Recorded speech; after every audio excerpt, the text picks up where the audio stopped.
Welcome to History Beyond Sleep, where we uncover the secrets the textbooks tried to hide. There is something haunting in the silence of ancient temples, something left unsaid in the way the stone breathes. Not all rituals were for worship. Some were for forgetting Dot in the forgotten hours before sunrise when the wind still murmurs. The names of forgotten gods, a sacred flame once flickered in hidden sanctuaries, not for warmth, not for light, but for erasure. Priests in long robes stood before the altar, their faces lit by the low fire, not with fear, but with reverence. In their hands they held something forbidden, hand-drawn maps, delicate scrolls, cartographic scripts of unknown origin. These weren't the crude navigational sketches of merchants and sailors.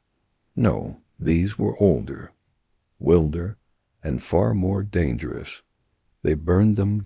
Why? The forbidden power of the Mapei map is never just a drawing. It is a claim, a vision of reality, an authority over space, time, and memory. To map something is to say, this is how the world is, but what if that map contradicts the world the priests were sworn to preserve? Across cultures, from the temples of Egypt to the oracle caves of Delphi, from the jungle ziggurats of the Maya to the obsidian shrines of the Incas, there existed a sacred gatekeeping class. Priests were not only the guardians of ritual and religion, they were often the custodians of knowledge. It was the priests, not kings, who were trusted to hold the old scrolls, the scrolls that told of other lands, other skies, realities that didn't match the sanctioned version of the world. Maps were among the most dangerous of these. The ritual of flame there is no surviving manual for how ancient priests chose what knowledge to burn. But archaeological patterns and the rare confessions hidden in imperial archives hint at a recurring theme. Maps, especially those that depicted unknown continents, anomalous coastlines, or underworld routes, were targeted for destruction. They were ritually burned. In Thebes, clay records speak of a cleansing of geographies. In Mesoamerica, Franciscan friars wrote, with a tone of uneasy awe, of native priests who fed serpent paths to the fire upon first contact with European missionaries. And in the secret minutes of the Vatican's Index of Forbidden Books, certain pre-Christian cartographic illusions were listed for purging as late as the 1600s. These were not ordinary burnings. They were ceremonies, not just what, but where the locations of these burnings were often just as mysterious as the maps themselves. Hidden rooms beneath temples, underground sanctuaries sealed with stone. In the Valley of the Kings, archaeologists uncovered scorched fragments of what might have been ancient topographical drawings, stored not in libraries. Why bury a map? Unless it was meant for the dead. Unless the path it traced was not through the earth, but through something else. The priests, it seems, did not just fear misuse. They feared awakening. What the smoke took think of what was lost. Maps that may have shown continents long erased from our records. Paths through Antarctica before the ice. Star alignments mapped onto Earth in ways we still don't understand. Land bridges, sky portals, river systems that no longer exist. The smoke carried them all, gone in minutes, lost to centuries. And the keepers of that flame? They did not record what they destroyed. They left no catalog, no archive, no footnote. The only trace is the silence, the gap, the faint outline of something that should exist, but doesn't, a shape in the dust where truth once lay, the price of knowledge, but were they wrong? What if those maps revealed things we were not ready to know? What if their destruction wasn't oppression, but protection? Some historians whisper of maps to places that don't exist yet. Others believe ancient cartographers had access to an understanding of time and space that we have only begun to rediscover through quantum physics and geomagnetic anomalies. 1. Chilling theory. The maps weren't destroyed because they were false. They were destroyed because they were true dot, and truth, in the wrong hands, can undo an entire civilization. A flame still burns. Some say the ritual of the burning continues. That hidden sects still decide what is known and unknown. That certain ancient charts are still held in vaults beneath Rome, Istanbul, or somewhere deeper. That every so often a newly unearthed map is found too accurate, too impossible, and just as quietly vanishes again. We live in the aftermath of many fires, but sometimes in a forgotten monastery or a closed-door library, someone sees a map that shouldn't exist, and sometimes they light a match. A gentle thought before sleep, so rest now, traveler of time and mind. Some paths must vanish for others to be found. The world may be larger than we know, not in distance but in memory. And though the priests burned the maps, the land remembers. The stars remember. And perhaps so do you, long before ink met parchment, before sails kissed the sea. Maps were not drawn with hands, but with prayer they were carved into the bones of belief, etched in the patterns of stars, and whispered across generations by those who claimed to hear the voice of the divine. These were not mere directions. They were revelations. A map is a mirror in our modern mind. A map is a utility, a diagram of places, roads, altitudes. But in the ancient world, maps were sacred instruments. They mirrored the cosmos, not just a continent. They aligned with stars, solstices, spirits, and time itself. That to draw a map was not to document the world. It was to declare its shape as taught by gods, ancestors, or celestial order. The cartographer, in this early context, was not a scribe, but a priest, an oracle, a chosen translator of the divine design. The cosmic blueprint of Egypt in the temples of Heliopolis. Priest astronomers gathered each night to observe the sky, but their eyes were not merely searching for beauty. They were charting an order, a sacred logic that governed not only the heavens, but the Nile, the pyramids, the temples, even the placement of cities. Each location was part of a greater map, the earthly reflection of the heavens. This was Zep Tepi, the first time, a mythical era when gods walked among men, and when the earth was arranged to mirror the divine realm. The priests of Egypt believed that true cartography meant aligning earth to this eternal pattern. To draw a map was to invoke that sacred memory to return symbolically to Zep Tepi, and only those initiated into this cosmic language were allowed to hold the pen. The Vedic grid of the universe in ancient India, too, mapping was theology.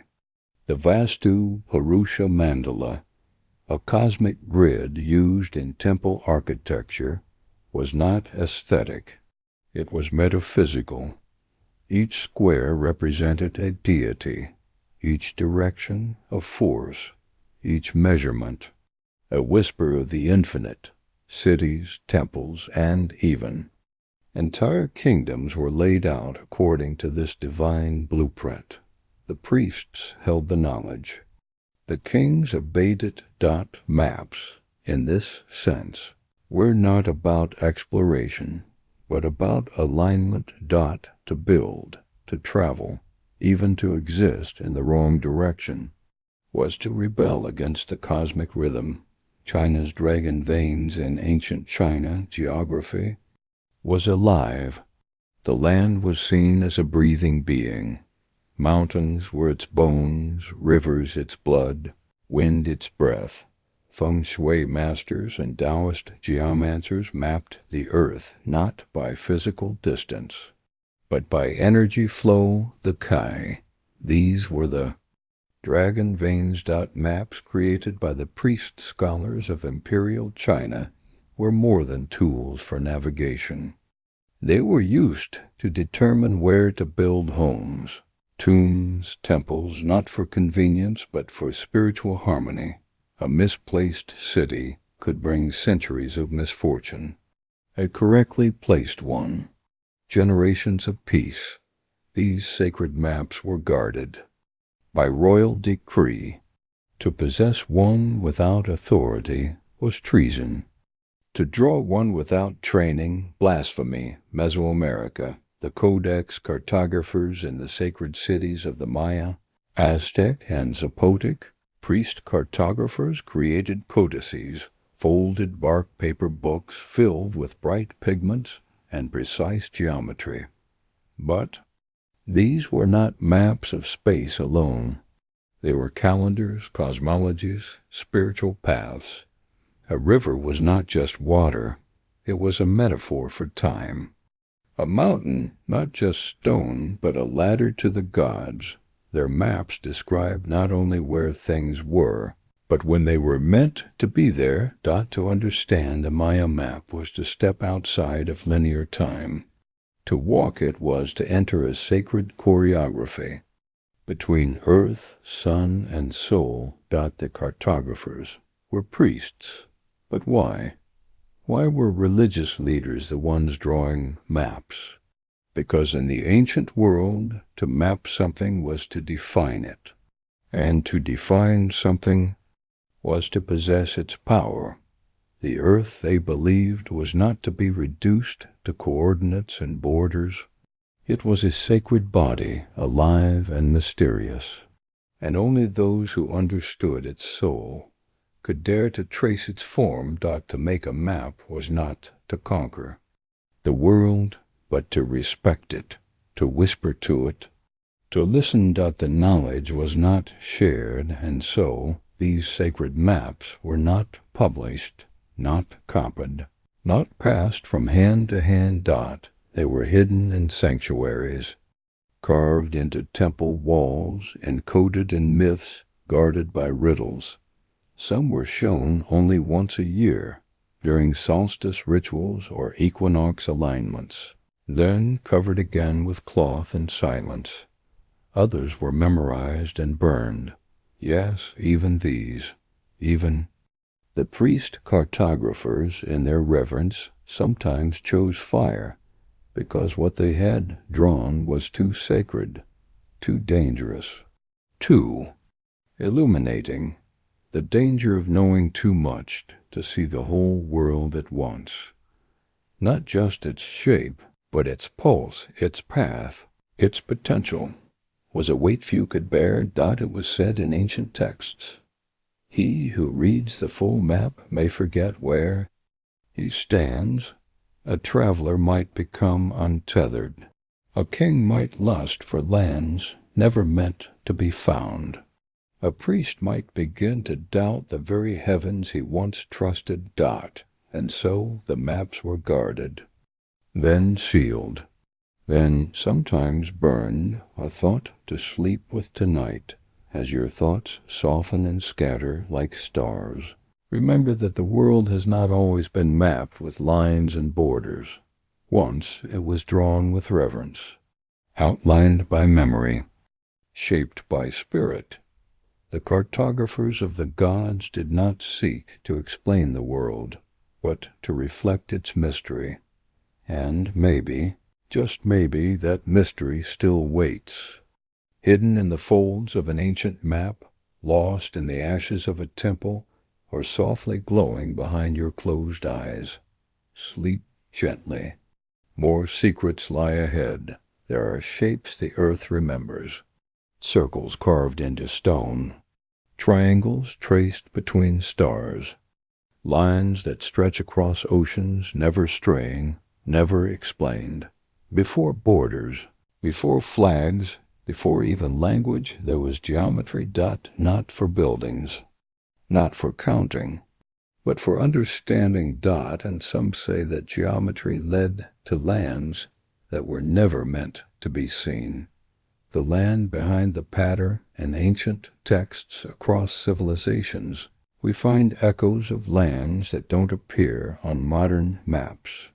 The Isles of the Blessed, Hyperborea, Shambhala, the land of Punt, Mount Meru.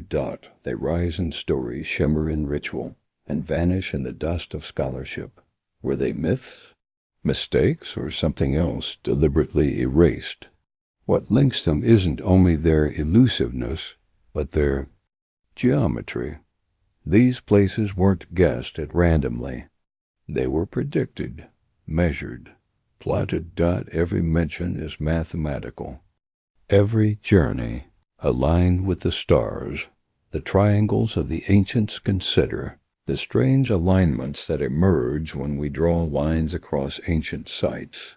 The Great Pyramid of Giza, Teotihuacan in Mexico, Angkor Wat in Cambodia, Easter Island in the Pacific. Though separated by oceans, these places form eerily straight lines, precise angles, harmonious distances.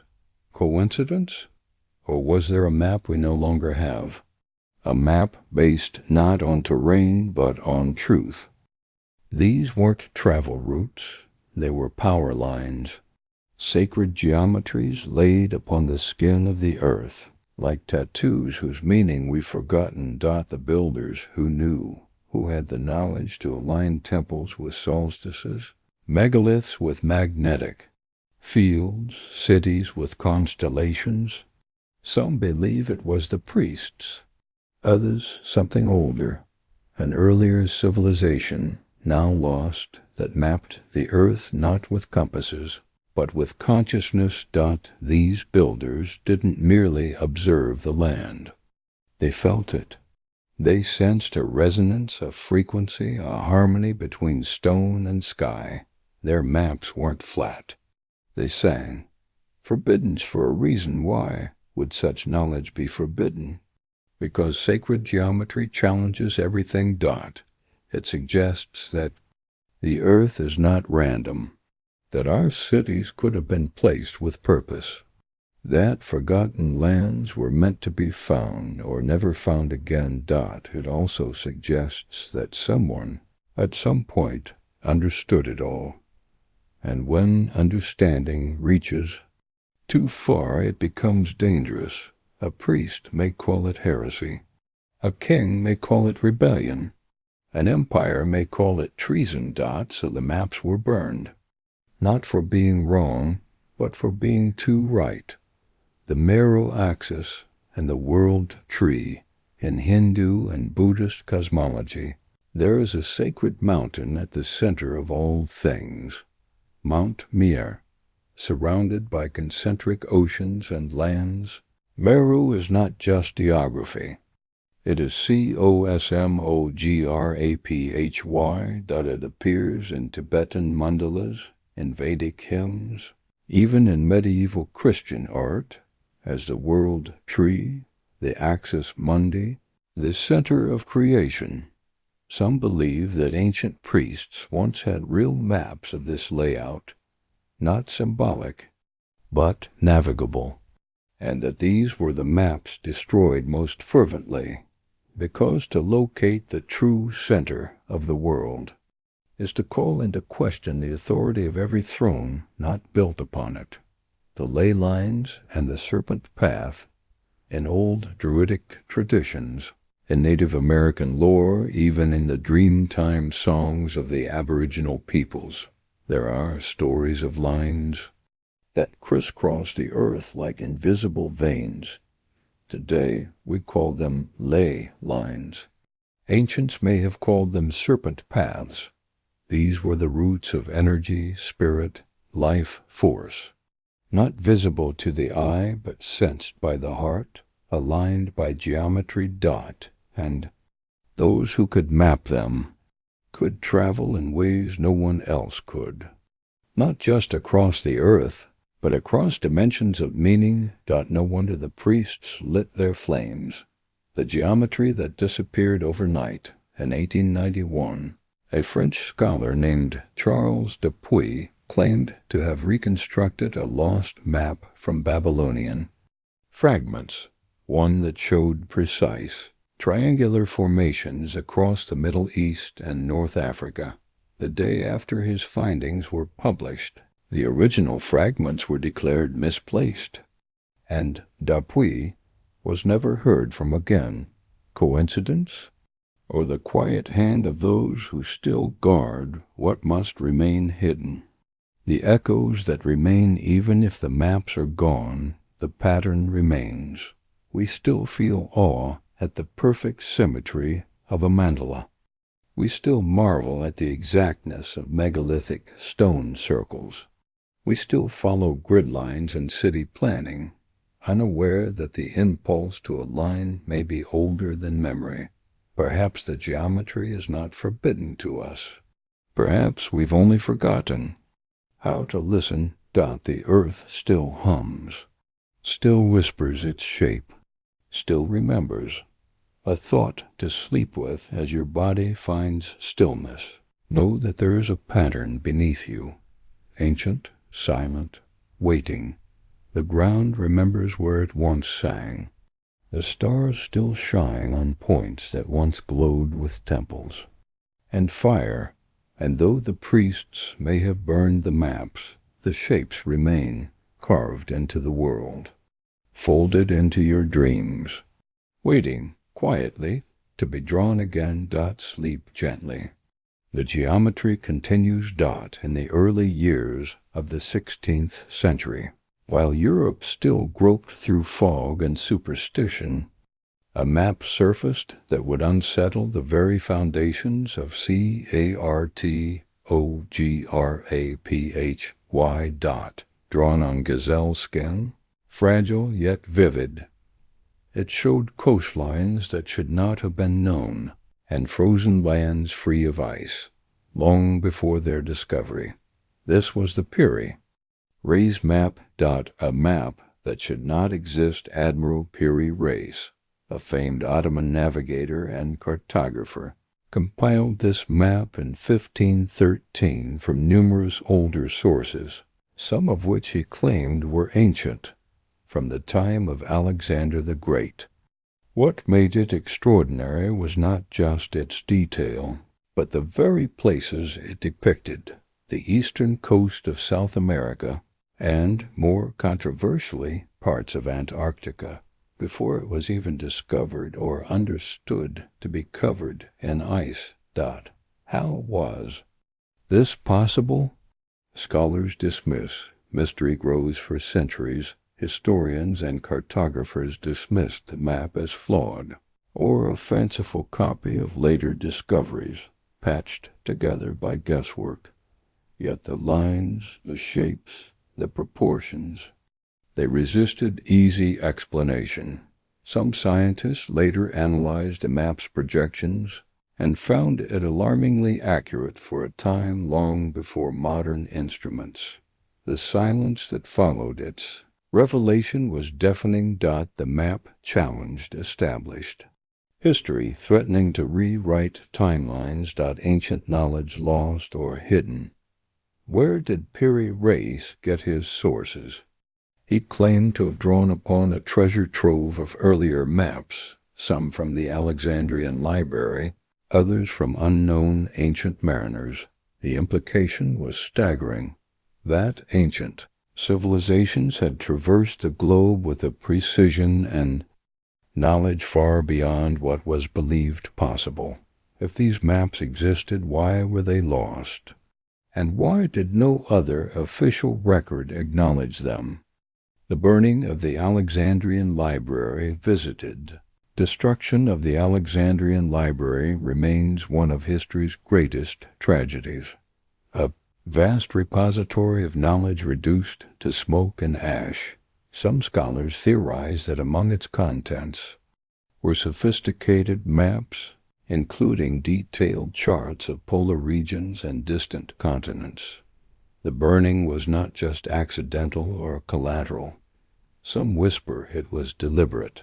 A purging of knowledge deemed dangerous. Could the Peri race map be a last echo of that lost legacy? A map that threatened authority. Maps are not merely geographic tools. They are instruments of power. To possess knowledge of distant lands is to control the narrative of exploration, conquest, and history. The revelation of the Peri race map hinted at a world older and more connected than the empires of the 1500s. Wished to admit. To silence such a narrative was to maintain control, and so the map was kept hidden, studied quietly, and largely forgotten by the public for centuries. The Cold War and renewed interest. Fast forward to the 20th century. During the Cold War, interest in the Peri race map surged.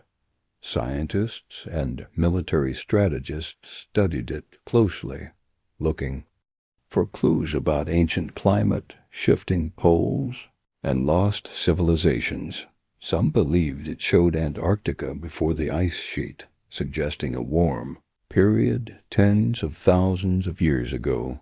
Such a theory implied the Earth's history was far more complex than textbooks claimed. The map as a puzzle. The Peri race map is more than a map.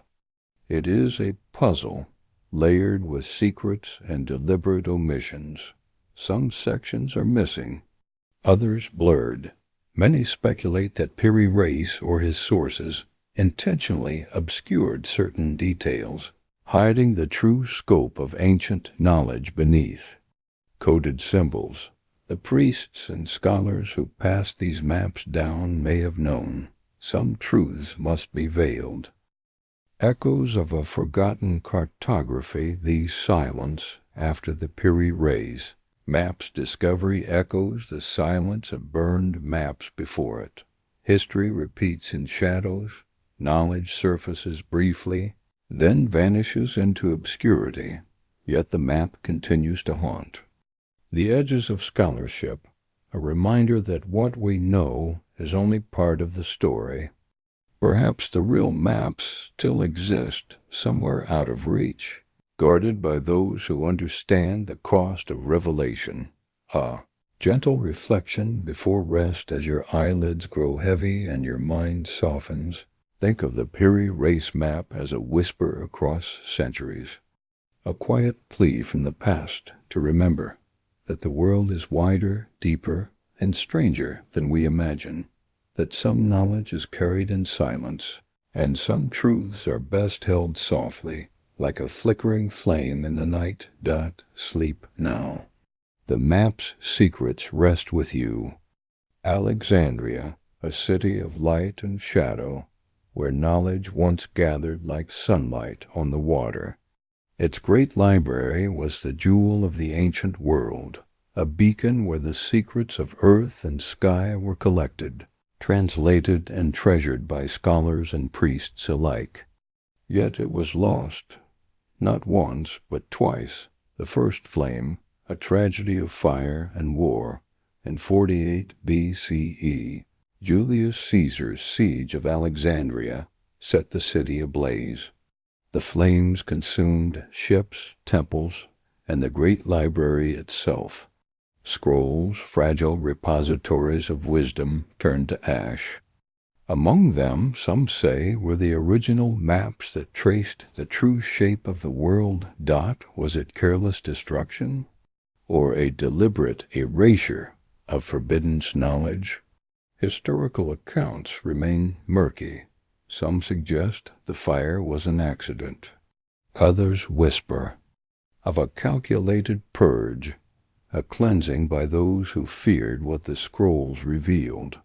The second flame, quiet oblivion centuries later, Alexandria's light flickered again, not with fire, but with neglect and political upheaval. By the 4th century CE, imperial decrees and religious conflicts sealed the fate of the last surviving scrolls. Christian zealots seeking to extinguish pagan knowledge targeted the remaining manuscripts and temples. Libraries dwindled. Once great halls fell silent. Maps, among other works, were lost in the shadows of intolerance. This was the second burning, a slow, silent extinguishing of a vast intellectual flame. What did the library hold? The Library of Alexandria was more than a collection of books. It was a knowledge hub of the ancient world, housing texts from Babylon, Egypt, Greece, India, and beyond. Its scholars pursued the mysteries of geography, astronomy, mathematics, and philosophy. Legend says the library contained maps of continents now lost to history. Charts of polar lands free from ice. Mathematical treatises on Earth's curvature and celestial navigation. The loss was not just the destruction of documents, but the severing of a chain that linked human understanding across ages. The legacy of silence in the wake of Alexandria's destruction. Knowledge fractured. Centuries passed where map-making was crude and fragmented. Secrets once preserved in scrolls became whispers, myths, and forgotten fragments. Why did those who survived not rebuild? Because some knowledge is too dangerous to return in full. The silence after Alexandria was a caution, a barrier erected to protect the world from truths that could unravel belief and order. The priests' role in the aftermath. Priests and scholars in the centuries after Alexandria inherited the fragments. Some worked to preserve what they could. Others feared the power such knowledge still held. In monasteries, temples, and hidden vaults.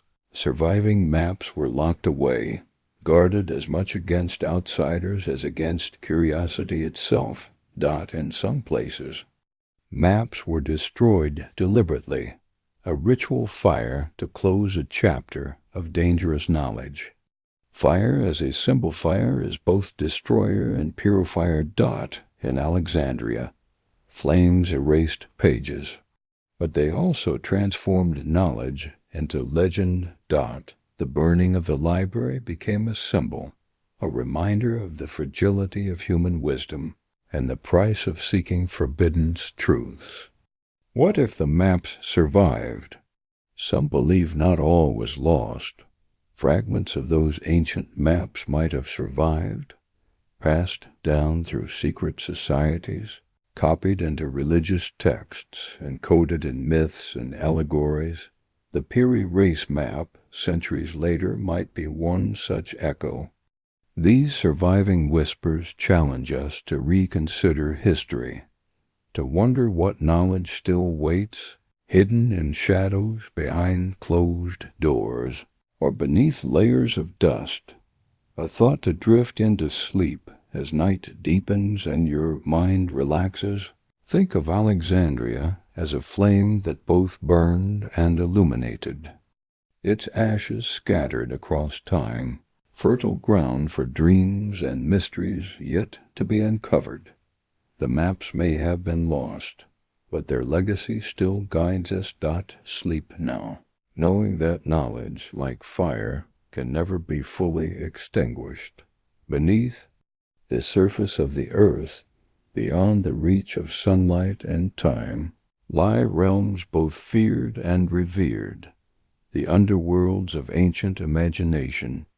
They were places not charted by ordinary maps, but by sacred guides, rituals, and whispered secrets. And ancient priests knew these paths well. The shadowed realms of myth. Across cultures, the underworld was more than a place of the dead. It was a land of transformation, judgment, and rebirth. In Mesopotamia, it was Kur, a dark city beneath the earth, where souls journeyed through gates guarded by demons. In Egypt, Duat was a winding realm of rivers, islands, and trials, traversed by the sun god Re each night. In Greece, Hades was both a kingdom and a prison where heroes descended seeking answers beyond life.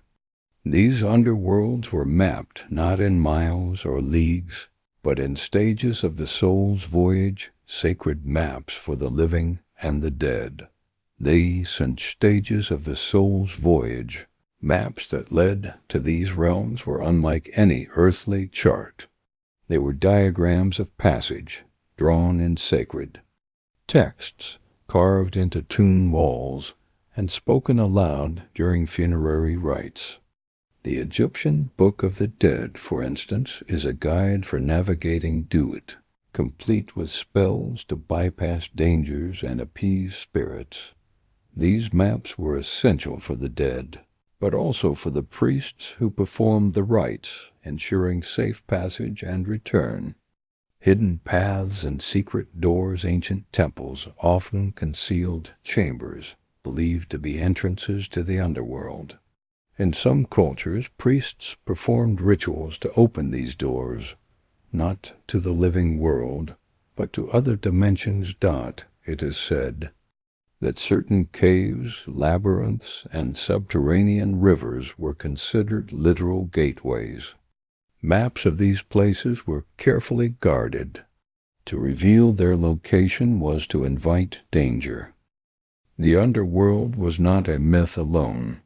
It was a geography of mystery and power. The duality of maps, these underworld maps, served a dual purpose. On one hand, they were practical, guiding souls and priests through rites and ceremonies. On the other, they were symbolic, representing the inner journey of transformation and enlightenment. To burn these maps was to sever a path, to deny access not just to a place but to a profound process of becoming. Why were such maps destroyed?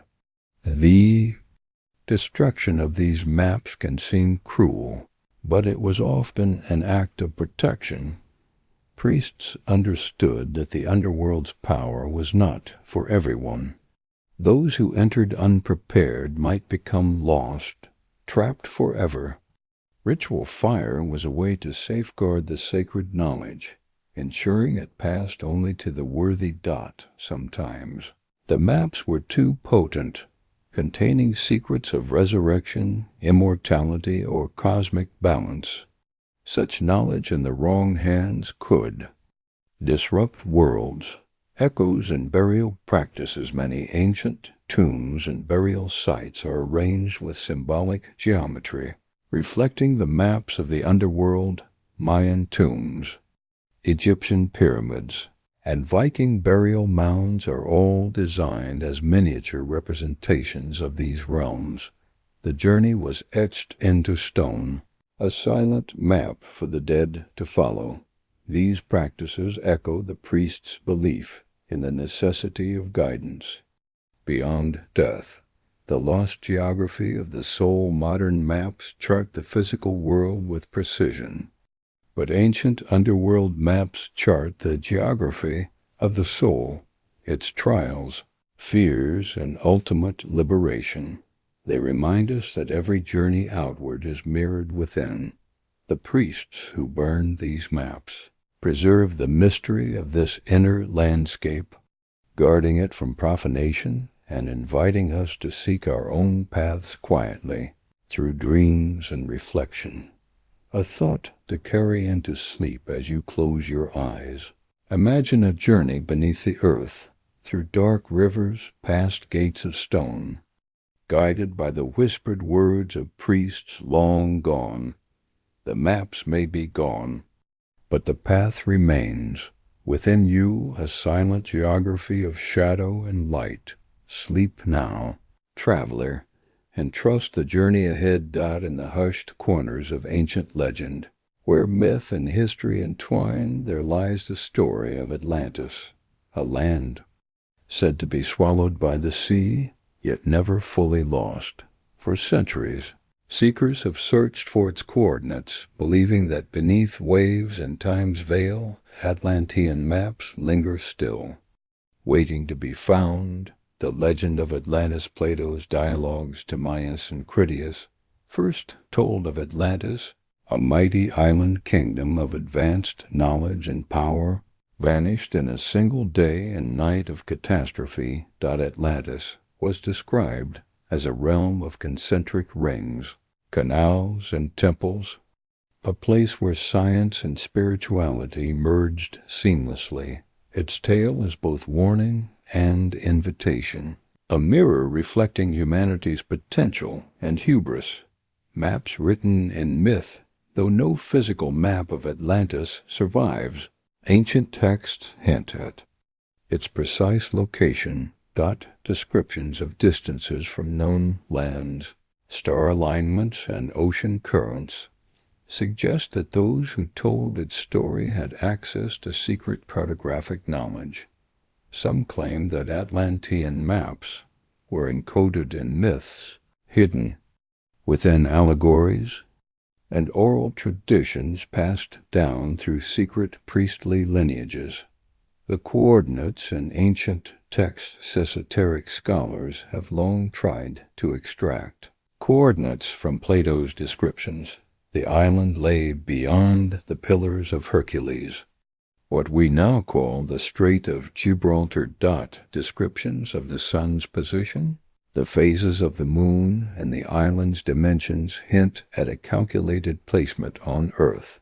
Was this a real place mapped by ancient priests, or a spiritual metaphor given shape through numbers? The priest's role in protecting the secretive maps of Atlantis once existed. It is likely the priests who guarded them had reasons to conceal and ultimately destroy them. The power such knowledge promised, mastery over nature, advanced technology, perhaps even control of the seas, could upset the balance of ancient civilizations. The destruction of Atlantean maps was an act of preservation, preserving the world from itself and preserving the secret from those unprepared to wield it. Search through history over the centuries. Explorers, philosophers, and mystics have tried to rediscover Atlantis. From the waters of the Mediterranean to the depths of the Korean, from the sands of the Sahara to the coasts of Antarctica, they've searched for signs, submerged ruins, unusual geological formations, anomalous artifacts. Many claim to have found traces, yet all physical maps and evidence remain elusive. Atlantis and the mystery of lost knowledge. Atlantis symbolizes lost wisdom, knowledge that was vast, sophisticated, and perhaps dangerous. Ancient priests may have been the last custodians of this wisdom, their maps the final link in a chain stretching beyond history. Burning those maps was not mere destruction. It was a final, desperate attempt to protect a secret that could change everything. Echoes and modern discoveries. In the 20th century, oceanographers discovered submerged structures that echoed descriptions of Atlantean architecture. Satellite images revealed patterns on ocean floors, suggesting cities buried beneath waves. Some scholars propose that Atlantis was not a single island, but a network of civilizations connected through shared knowledge. The coordinates may not be fixed points on a map, but keys to unlocking hidden layers of history. A thought to carry into sleep as your thoughts begin to drift. Imagine the ancient priests holding maps not only of land, but of legacy. Maps they chose to burn, not to erase, but to protect a world not yet ready. Atlantis lives in the spaces between memory and myth, in the silent coordinates of dreams and possibility. Sleep now, and perhaps you will find your own path to the lost island, hidden beneath the tides of time. Not all maps were burned. Some were hidden, folded into silence, sealed, in vaults and entrusted to the only hands deemed worthy, the priests. They did not hoard for power. They guarded for survival, because some truths were too sharp for the unready world, and some maps led to doors not meant to be opened. The hidden chambers of knowledge across continents and centuries. Whispers persist of archives buried beneath temples, cathedrals, and mountaintop monasteries. In Tibet, it is the hall of records beneath Mount Kailash. In Egypt, a subterranean chamber beneath the Sphinx. In the Vatican, a locked vault known only to a chosen few. These are not legends alone. They are recurring shadows in the margins of history, hints that the knowledge once thought lost was not. Destroyed, but buried. Who were the keepers? The priests of ancient orders, Egyptian, Mayan, Vedic, Sumerian, were not simply spiritual leaders. They were archivists of a higher order, custodians of star charts, healing scripts, cosmological blueprints, and maps. Initiation into these ranks took decades. They memorized not just texts, but intentions. To them, a map was not simply where. It was why. And only a soul who asked the right question was ever shown the right path. The language of secrecy, these archives were encoded. The maps were drawn in sacred geometry, woven into mantras, hymns, and symbols. They were hidden not with locks, but with understanding. To access them, one needed more than sight. One needed alignment. The destruction of maps was often symbolic. The real ones remained, not in plain view, but disguised in ritual, preserved. In paradox, the silence of the Vatican of all secret repositories. The Vatican Apostolic Archive holds the greatest fascination. It contains over 50 miles of shelving. Access is restricted. Names are redacted. And its oldest documents date back over 1,000 years. Though it claims to store only ecclesiastical history, scholars have long speculated that it may house ancient maps, including remnants of the Library of Alexandria, Atlantean coordinates, and early cartographies of pre-Ice Age Earth. If such maps exist, why keep them secret? Because revelation is irreversible. The monks of Mount Athos in the Eastern Orthodox world. Mount Athos in Greece is home to a republic of monks who have lived without time as the modern world knows it. Here, in candlelit monasteries, lie archives, never digitized, never translated into the languages of empire.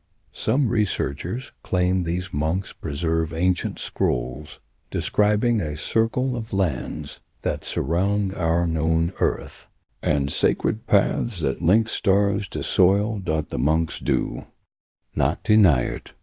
They simply do not answer. The Tibetan scrolls and the library of the sky high and the Himalayas, beneath the flutter of prayer flags, are lamissaries that guard scrolls few have seen. One such scroll, spoken of in legend, depicts a world beneath our world, mapped by lamas who walked in trance.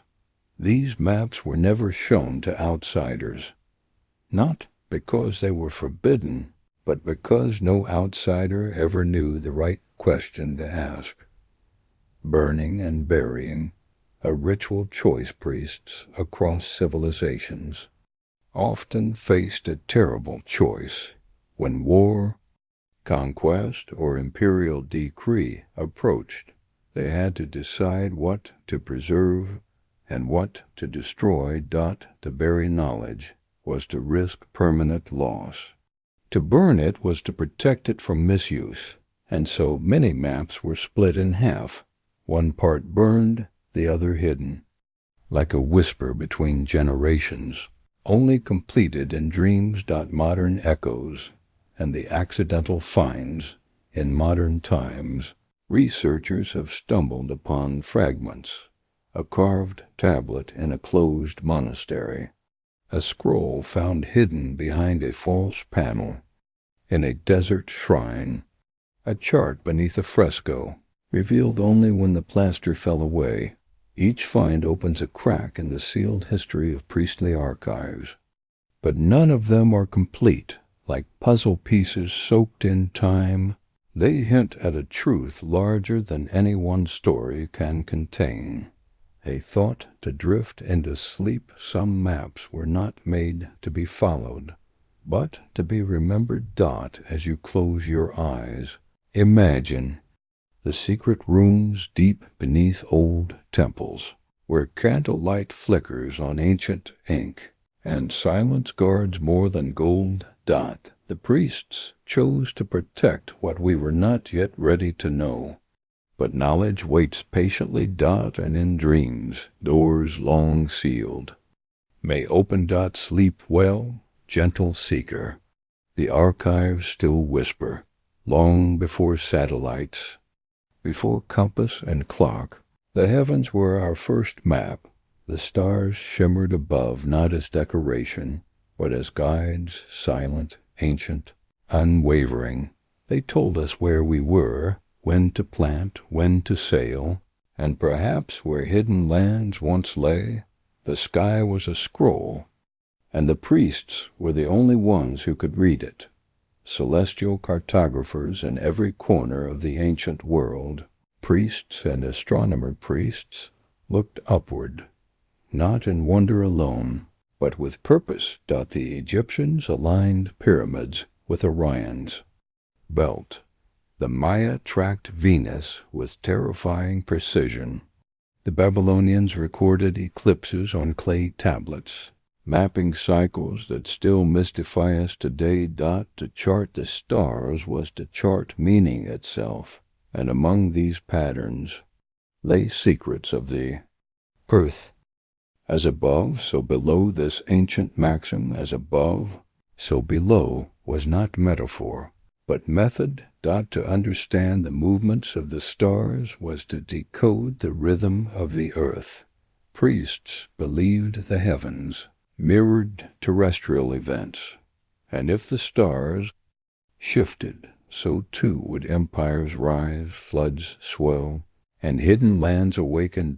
Maps were made not just of coasts and mountains, but of constellations layered over the earth like celestial fingerprints, navigating by constellation long before the magnetic compass. Wayfarers used the stars to travel vast oceans and desert sands, but it was the priests who trained them, who showed them the star ladders, imaginary lines stretching from horizon to zenith, aligning with sacred sites on earth. Polynesian navigators remembered entire maps as star chants, passed down orally with astonishing accuracy.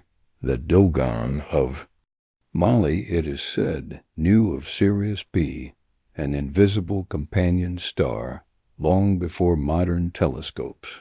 What else did they know? Temples as star maps. Many ancient temples are not merely places of worship. They are mirrors of the sky. Stonehenge aligns with solstices. Chaco Canyon pulses with equinox light.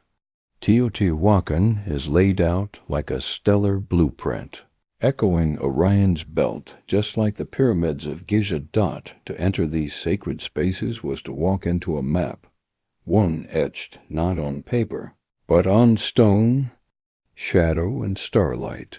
The zodiacs that traveled zodiac wheels appear in ancient India, Persia, Babylon, and Greece. Yet their origin remains elusive.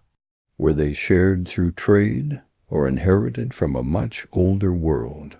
These celestial diagrams were more than horoscopes. They were full-sky charts used to anchor great calendars, predict tides and eclipses, and perhaps locate lands no longer on any modern map. Some suggest the zodiacs were keys, not just to time, but to space. Coordinates encoded in metaphor. The burning of star maps, many ancient star charts have not survived. Some were burned in conquests, others lost in floods, or buried in tombs to guide the dead. But some were destroyed deliberately by priests themselves. As civilizations fell, as the sky no longer aligned with Earth's power centers, these maps became dangerous. To follow the stars incorrectly was to go astray, in body or in spirit. And so they lit the flames, starfall and civilizational memory. Every few thousand years the heavens shift. This precession of the equinoxes, known to ancient priests, gradually rewrites the sky's position. Over centuries, constellations rise and fall from their sacred alignments. Ancient maps that once pointed the way suddenly pointed nowhere. And so civilizations built on stellar geometry were lost to time, not only by erosion, but by the movement of the stars themselves. Are we missing the real map? What if the most accurate maps were not of Earth, but of the heavens? What if by understanding ancient star maps we could decode the placement of forgotten cities, temples, even continents? Perhaps the real maps the priests protected weren't drawn with ink or etched in clay, but sung under the stars, written in light and read only by those who knew where to look.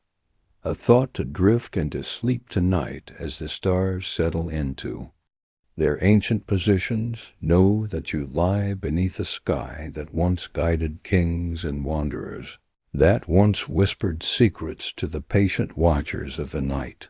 The stars remember what we forget, and somewhere far above and deep within, they still point the way. Sleep gently now. The constellations still keep their silent vigil, just in case you decide to follow. Some lands were lost to oceans, some to war, others to the slow forgetting of time, but a few vanished deliberately. They were once on maps. We have records, names, coordinates, and then one day they were gone, not sunken beneath waves, but scrubbed from charts, erased from memory, as if they had never been. What happened to these missing lands? And who decided they should disappear? Hy Brasil, the phantom island off the west coast of Ireland. For centuries, mariners spoke of an island called Hy Brasil. It appeared on maps as early as 1325, always shrouded in mist, always westward. Sailors claimed to see it once every 7 years, a land of beauty, gold, and unearthly light. And then, silenced by the 1800s, Hy Brasil vanished from all navigation charts. Not sunken, removed. Without explanation. Did it exist? Or was it hidden? The island that walked away, Sandy Island, in 2012, Australian researchers sailed toward a dark spot. On their GPS, a landmass called Sandy Island, located between Australia and New Caledonia. It appeared on maps for decades, even in digital databases. But when they arrived, nothing. The sea was deep and empty. The land was not there.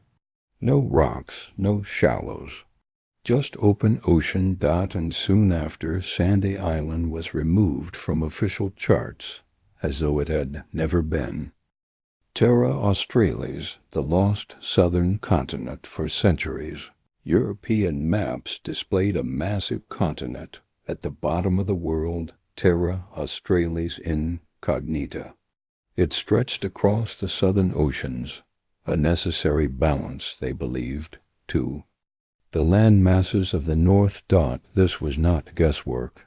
It was certainty, backed by ancient cosmograph, IES. But when explorers sailed the seas, they found nothing but ice, and so Terra Australis was erased. Not disproven, just removed. What if it existed once, in an earlier age before the poles froze? The disappearance of Taprobane appeared on countless Greek and Roman maps. A lush teardrop-shaped island south of India, celebrated by Ptolemy and referenced by explorers. Today, scholars equate it with modern-day Sri Lanka, but the ancient descriptions do not match. Its size, shape, and placement suggest something else. An island that once was, and perhaps is no more. Or perhaps it moved, rewritten on maps under a different name, to hide something once sacred. The priest's hand in erasure who had the power to remove lands from all records, cartographers, kings or priests, guardians of the maps before printing presses, before satellites. It is whispered that certain lands were unmapped on purpose, not because they didn't exist, but because they shouldn't be found. Relics, gateways, temples. Some islands may have held more than just soil. They held knowledge. And danger. To protect them, the maps were burned. And the land, though real, was forgotten. The role of empires in silence, sometimes it was empires who erased lands.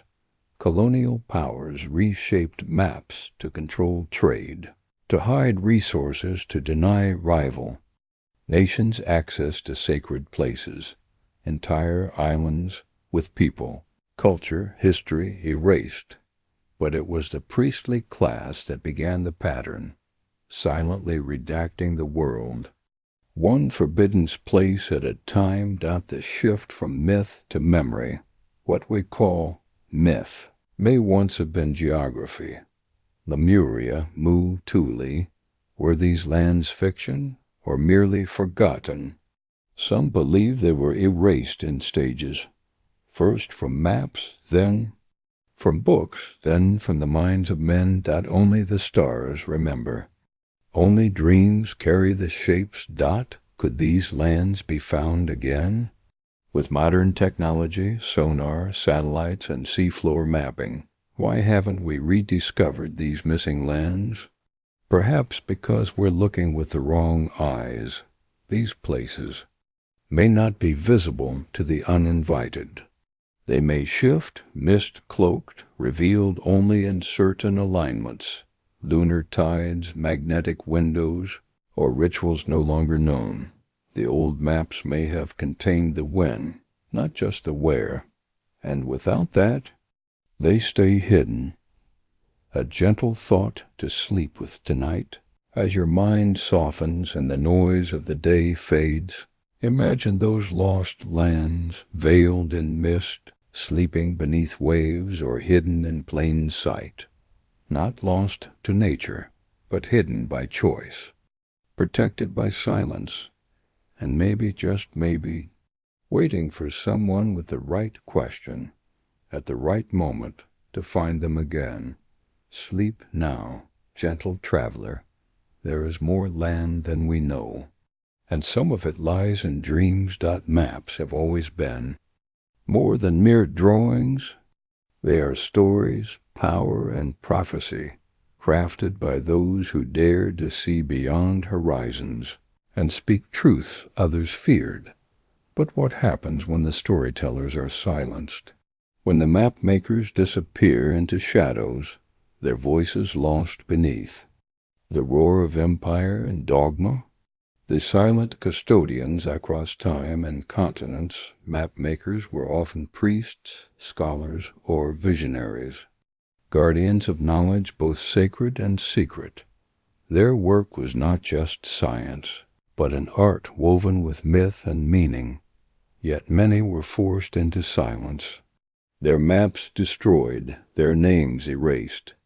Whispers of conspiracy in ancient courts and empires.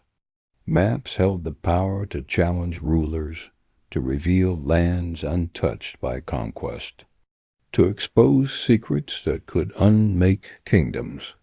Those who drew these maps were sometimes accused of heresy, treason, or witchcraft.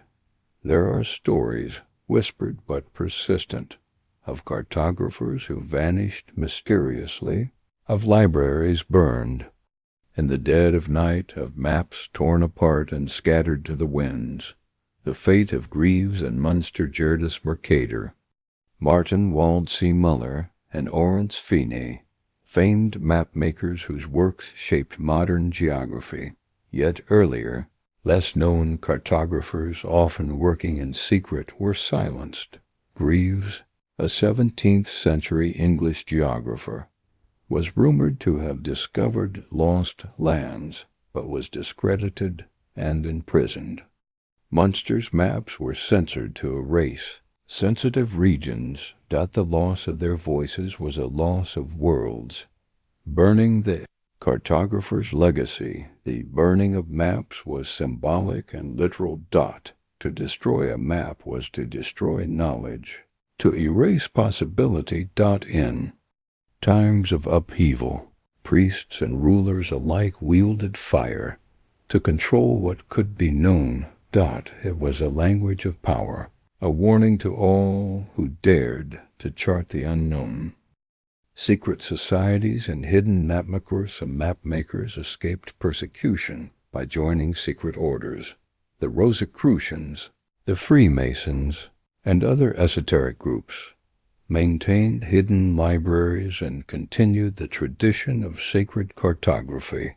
They encoded maps in symbols, art, and architecture, passing knowledge quietly from generation to generation.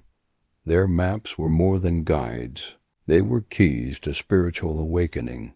The cost of silence.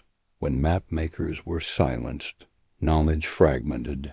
Maps became incomplete or misleading.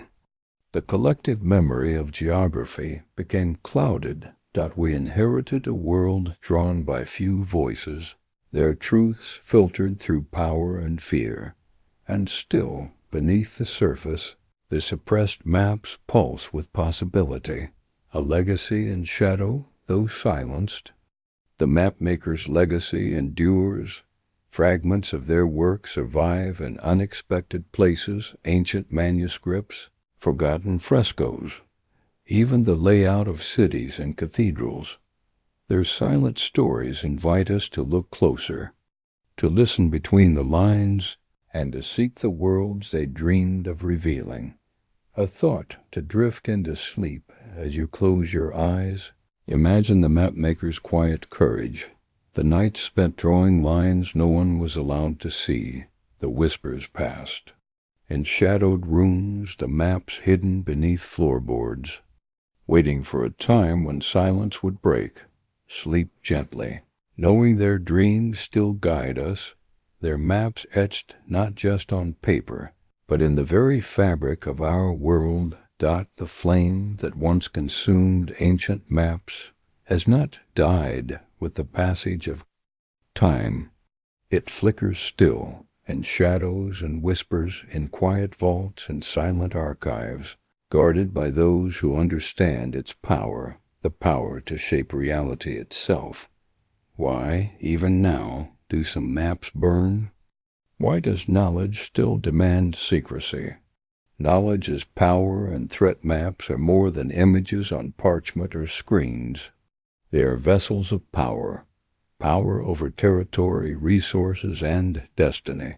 For centuries, Rulers and priests alike have feared what maps reveal. They expose not only geography, but history, connection, and truth. To control maps is to control narratives. To burn them is to control belief. Modern echoes of ancient fires. In our digital age, it seems impossible to erase information. Yet secrets persist. Classified satellite images remain hidden. Historical documents are locked away, censored, or redacted. Whistleblowers speak of data destroyed. Historians debate what has been lost and what was never meant to be found. The burning continues, now in bites, shadows, and silence. The priest's legacy in the modern world, the ancient priest's role, has evolved but not vanished. Scientists, archivists, and gatekeepers now decide what knowledge is shared.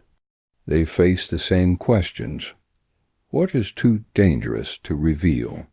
Who's ready to receive truth? Sometimes the destruction is deliberate, a safeguard against chaos. Other times it is neglect, indifference, or fear. Maps and the boundaries of belief. Maps define boundaries between lands, peoples, and ideas. They can unite or divide, reveal or conceal. In a world hungry for certainty, uncomfortable truths are often rejected. Maps that challenge dominant narratives face erasure.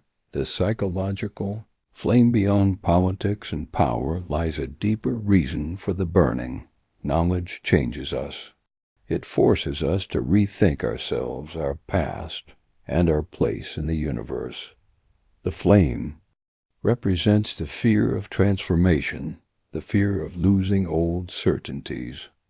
Burning a map is a way to hold on to what we know, even as the unknown beckons, the quiet resistance. Yet not all maps are destroyed. Across the world, quiet resistance persists. Archivists digitize fragile manuscripts. Researchers decode ancient texts. Artists and storytellers revive lost geographies. Each act is a small flame against the darkness, a promise that knowledge will survive, a call to remember. The story of burning maps is also a story of survival. It reminds us to be vigilant, to question what is hidden, and to honor those who dared to reveal. To seek maps not just of land, but of connection, memory, and hope. A gentle reflection for sleep as night deepens.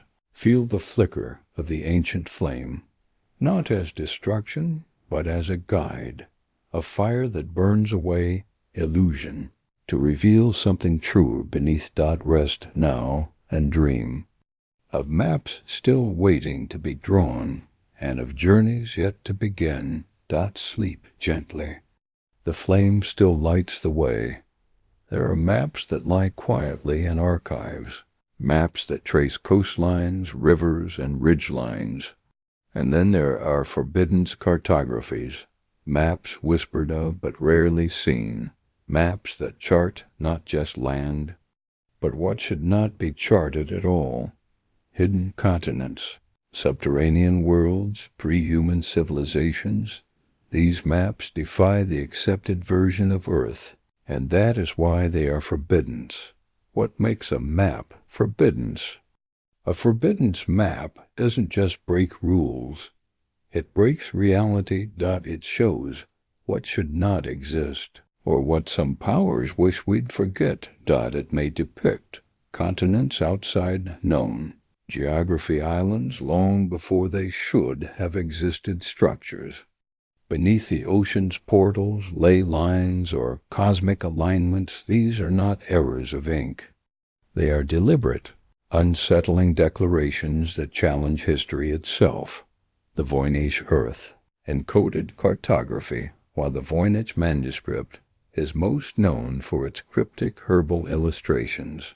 Some researchers believe it contains a form of cosmic mapping, Diagrams not of Earth's geography, but of its hidden energy flows.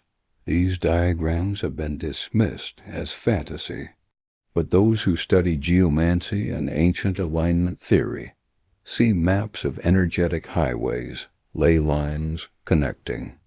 Megaliths, cathedrals, and sacred wells. To publish these maps openly would be to risk misunderstanding, or worse, misuse. The antediluvian charts in secret corners of the cartographic world. There are whispers of antediluvian maps, charts said to predate the Great Flood, passed down through oral lineages or preserved in temple vaults. Some contain outlines of Antarctica, without ice, or coastlines of Africa and South America drawn with uncanny accuracy. The Piri race map is the most famous among them, a 16th century map said to be copied from much older sources. What ancient knowledge did it preserve? Why do mainstream historians dismiss it so quickly? The maps of hollow earth among the most controversial cartographies are those said to depict a hollow earth, a realm not metaphorical, but physical, with entrances at the poles and internal. Civilizations hidden from surface history.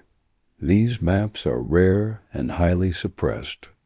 They appear in scattered fragments, a sketch here, a faded diagram there, often labeled with symbols instead of words. Were these allegories or dangerous truths? Those who guarded them seemed to believe the latter. Temple vaults and monastic. Keeps in some ancient monasteries and temples.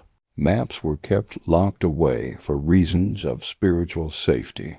The Himalayas, the Andes, the Ethiopian highlands, regions where oral traditions speak of maps that must not be seen by the uninitiated. Not because they deceive, but because they reveal more than the eye is ready to bear. A forbidden map may tell you where to go, but not what awaits when you get there, and so the priests sealed them with ritual and time. Cartographic censorship throughout. History, governments, and religious orders have censored maps that revealed too much. Entire regions were removed from globes. Coordinates were altered. Satellite data was blacked out. In modern times, sensitive facilities and ancient sites are often blurred or masked online. Is this for security? Or does someone still fear what we might see? The maps that return in dreams, some forbidden maps don't exist in ink at all, but arrive in dreams, visions, or altered states. Shamans, monks, and mystics throughout history speak of seeing the earth as it truly is during deep trance. They describe floating land masses, sunken cities, energy portals, and vast underground systems connecting sacred places across the globe. Could some priests have drawn these maps, only to burn them afterward, knowing the world was not ready? Why? The priests turned to flame it wasn't always malice. Sometimes it was mercy. To share a map is to send someone on a journey, and some journeys once begun cannot be undone. Priests burned the forbidden maps because they were not just dangerous to rulers, they were dangerous to the soul. To see the hidden shape of the earth is to question everything else. The temptation to reconstruct today, scholars and seekers try to piece the maps back together. They overlay ancient charts with satellite data. They trace patterns and myths and align them with ruins. And though their work is often mocked, they are following the same instinct as the old mapmakers, to know what lies beneath. But without the wisdom of the priests who once guarded these paths, there is always risk in reopening the maps, a thought to drift into sleep as you drift softly toward rest. Imagine a scroll, held in trembling hands, its ink faded, its borders forbidden. The priest stands before a flame, knowing he holds the path to a truth too large for his time. He does not burn it to destroy, but to protect, to fold that truth into silence until we are ready. Sleep now. And perhaps in dreams you'll find one of those lost maps waiting. Just for you. There are places on earth that were never meant to be ordinary. They rise from the land like questions carved in stone, perfectly aligned, impossibly precise, whispering truths through angles, shapes, and silence. These are the forbidden places, not for the danger they hold, but for the knowledge they conceal. Locked in geometry. Because once upon a time, maps were not drawn with borders, but with circles, triangles, and stars.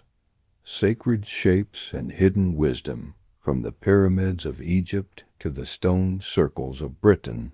The geometry of sacred sites follows a secret logic, not artistic, not decorative, but intentional, mathematical, cosmological.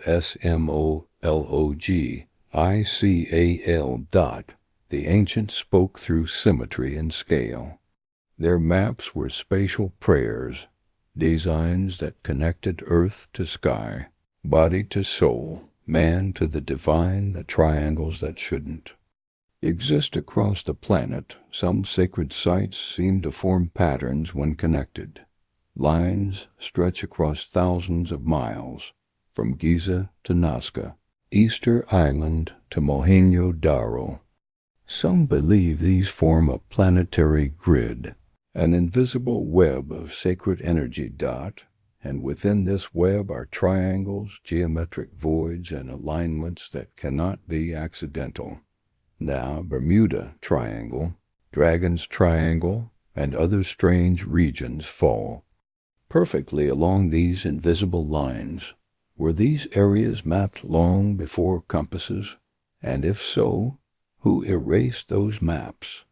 The blueprint beneath the stone. Archaeologists often study the materials of ancient sites, but the ancients left something deeper.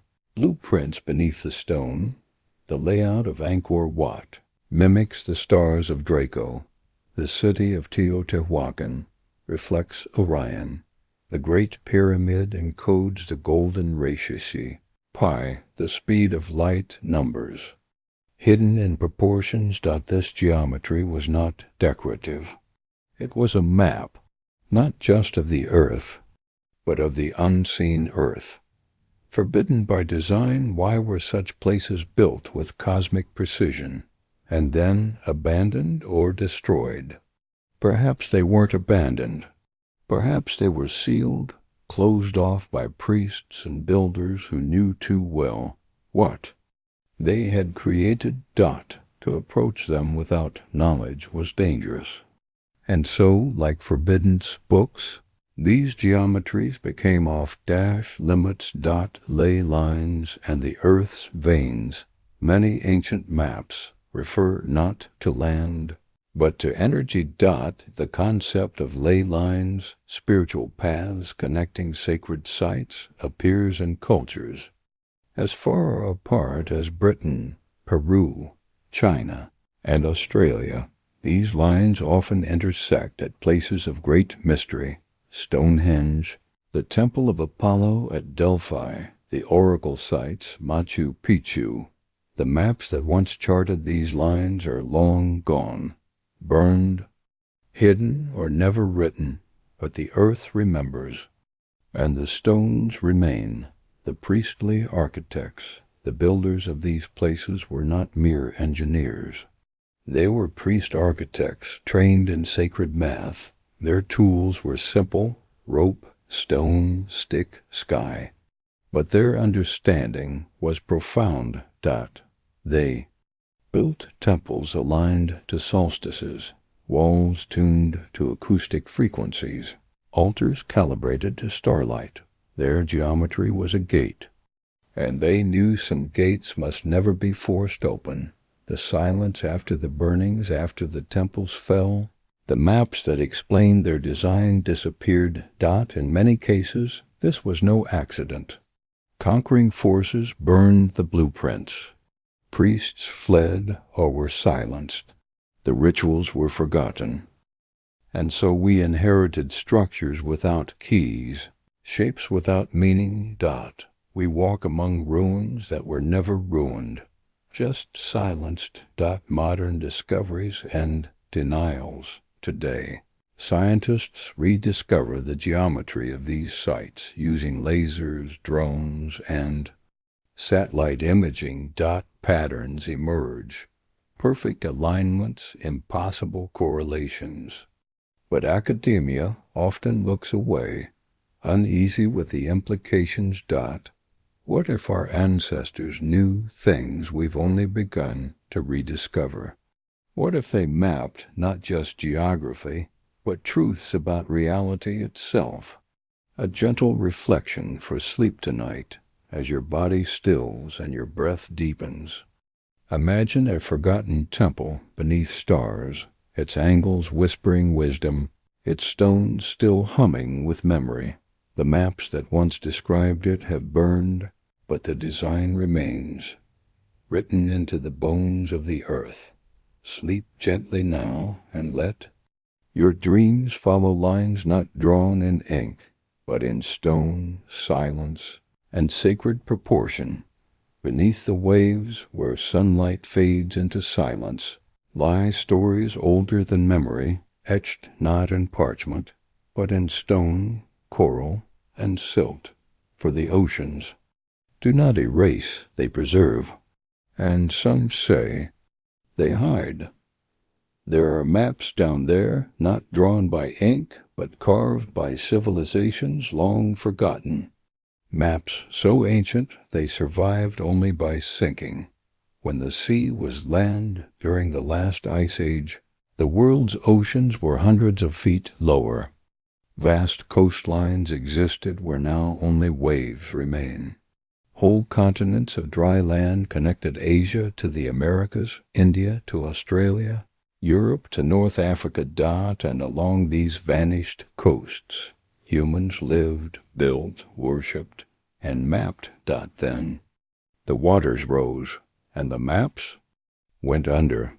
Yanaguni, the drowned monument off the coast of Japan, lies Yanaguni, a submerged stone structure that defies easy explanation.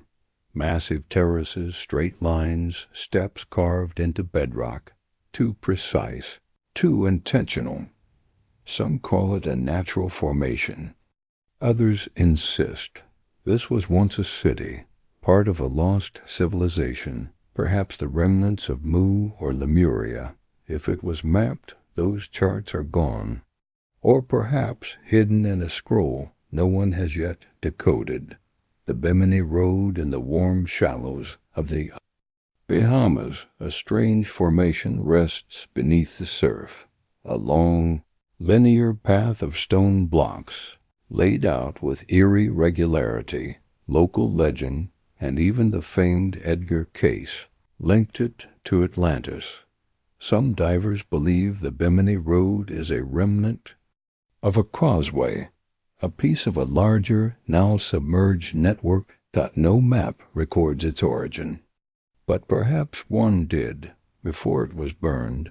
The Indian Ocean enigma, in the Gulf of Cambay, off India's western coast. Sonar scans have revealed structures deep underwater.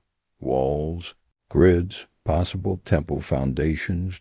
Carbon dating of artifacts nearby suggests they may predate the Indus Valley civilization by thousands of years. If true, these cities once stood during a time when history tells us there were no cities. Where are the maps of these places? Were they lost in the flood, or kept hidden because of what they'd reveal? The priests and the deluge flood myths are nearly universal.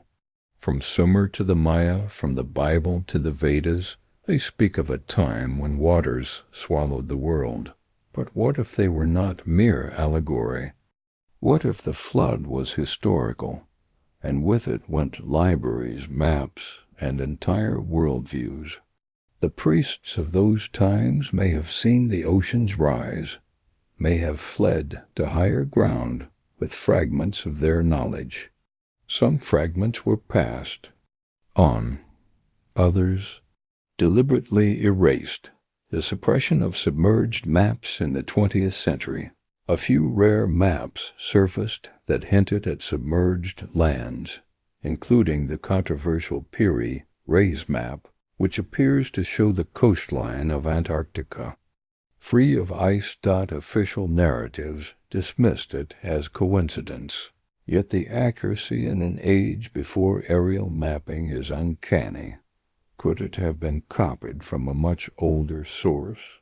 A map passed through priestly hands before it was deemed too disruptive to survive?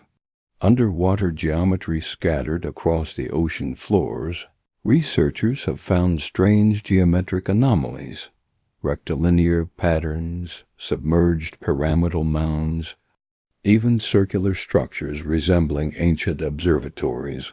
Most are brushed aside as natural formations, but those who look deeper see design, and design implies intention, and intention implies memory. Maps once drew these shapes. Before the sea claimed them, the ocean as archive and like fire, water does not always destroy. It preserves. Wood, paper, and cloth dissolve, but stone remains. And the sea is full of stone. Cultural memory may vanish on land, but beneath the waves the forgotten world sleeps. It waits for divers, dreamers, and those brave enough to look again at the sea not as barrier, but as archive. The blue silence of today's ocean mapping tools, sonar, bathymetry, satellite altimetry, allow us to peer deeper than ever, but large portions of the ocean floor remain unmapped, not for lack of tools, but for lack of permission, restricted zones, incomplete data, and always the same refrain: nothing to see here. But those who've listened to the sea's silence know otherwise.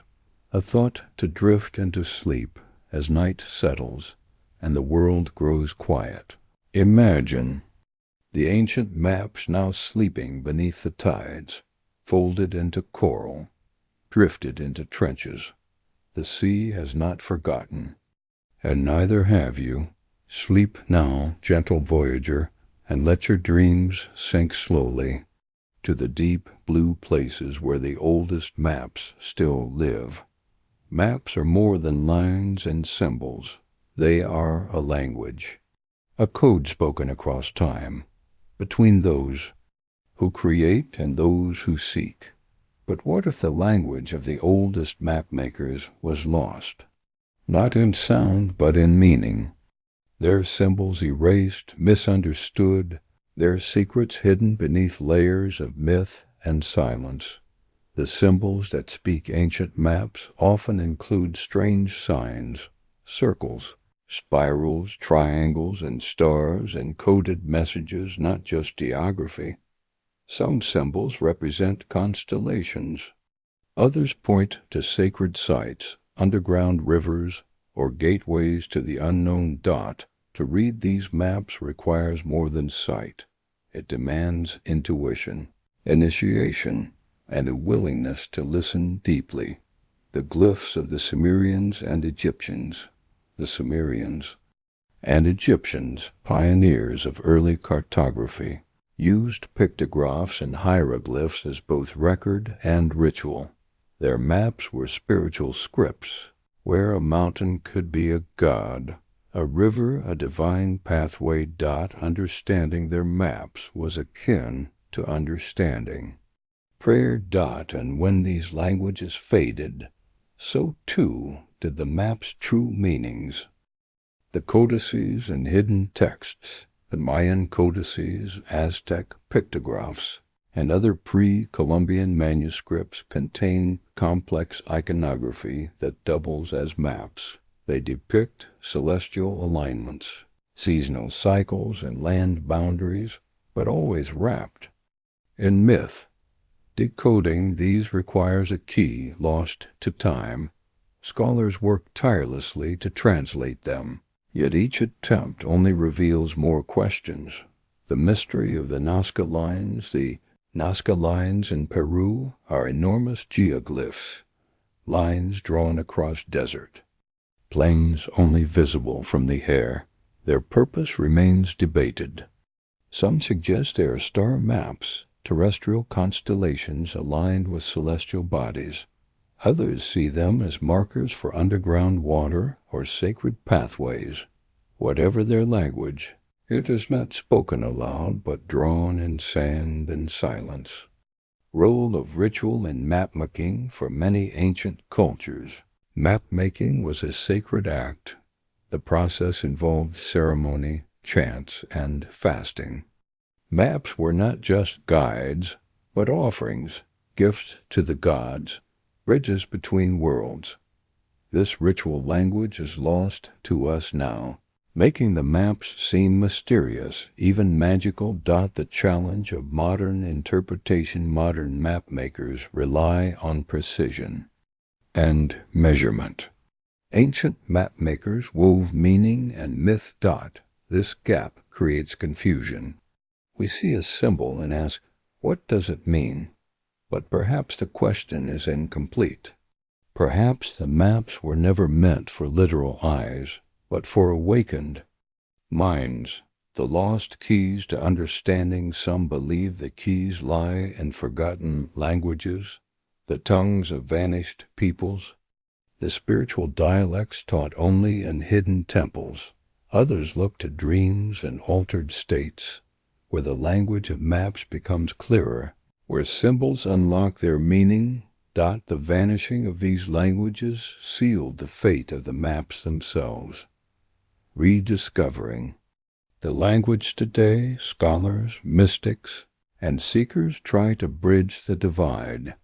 Through comparative mythology, archaeoastronomy, and linguistics, they search for patterns, echoes, and connections.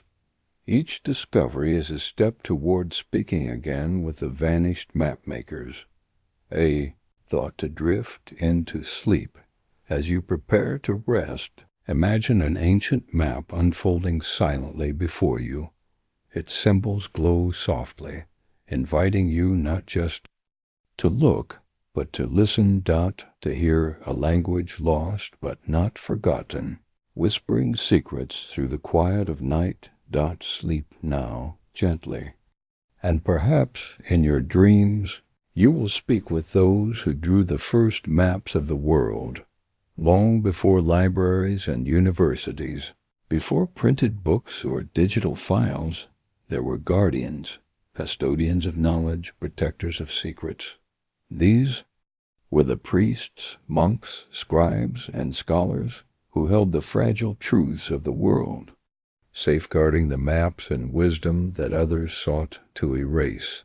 The silent watchers, hidden in remote temples, monasteries, and underground vaults, guardians kept watch over sacred scrolls and charts. Their duty was both blessing and burden, to preserve knowledge through fire, war, and upheaval, and to decide who was worthy to receive it.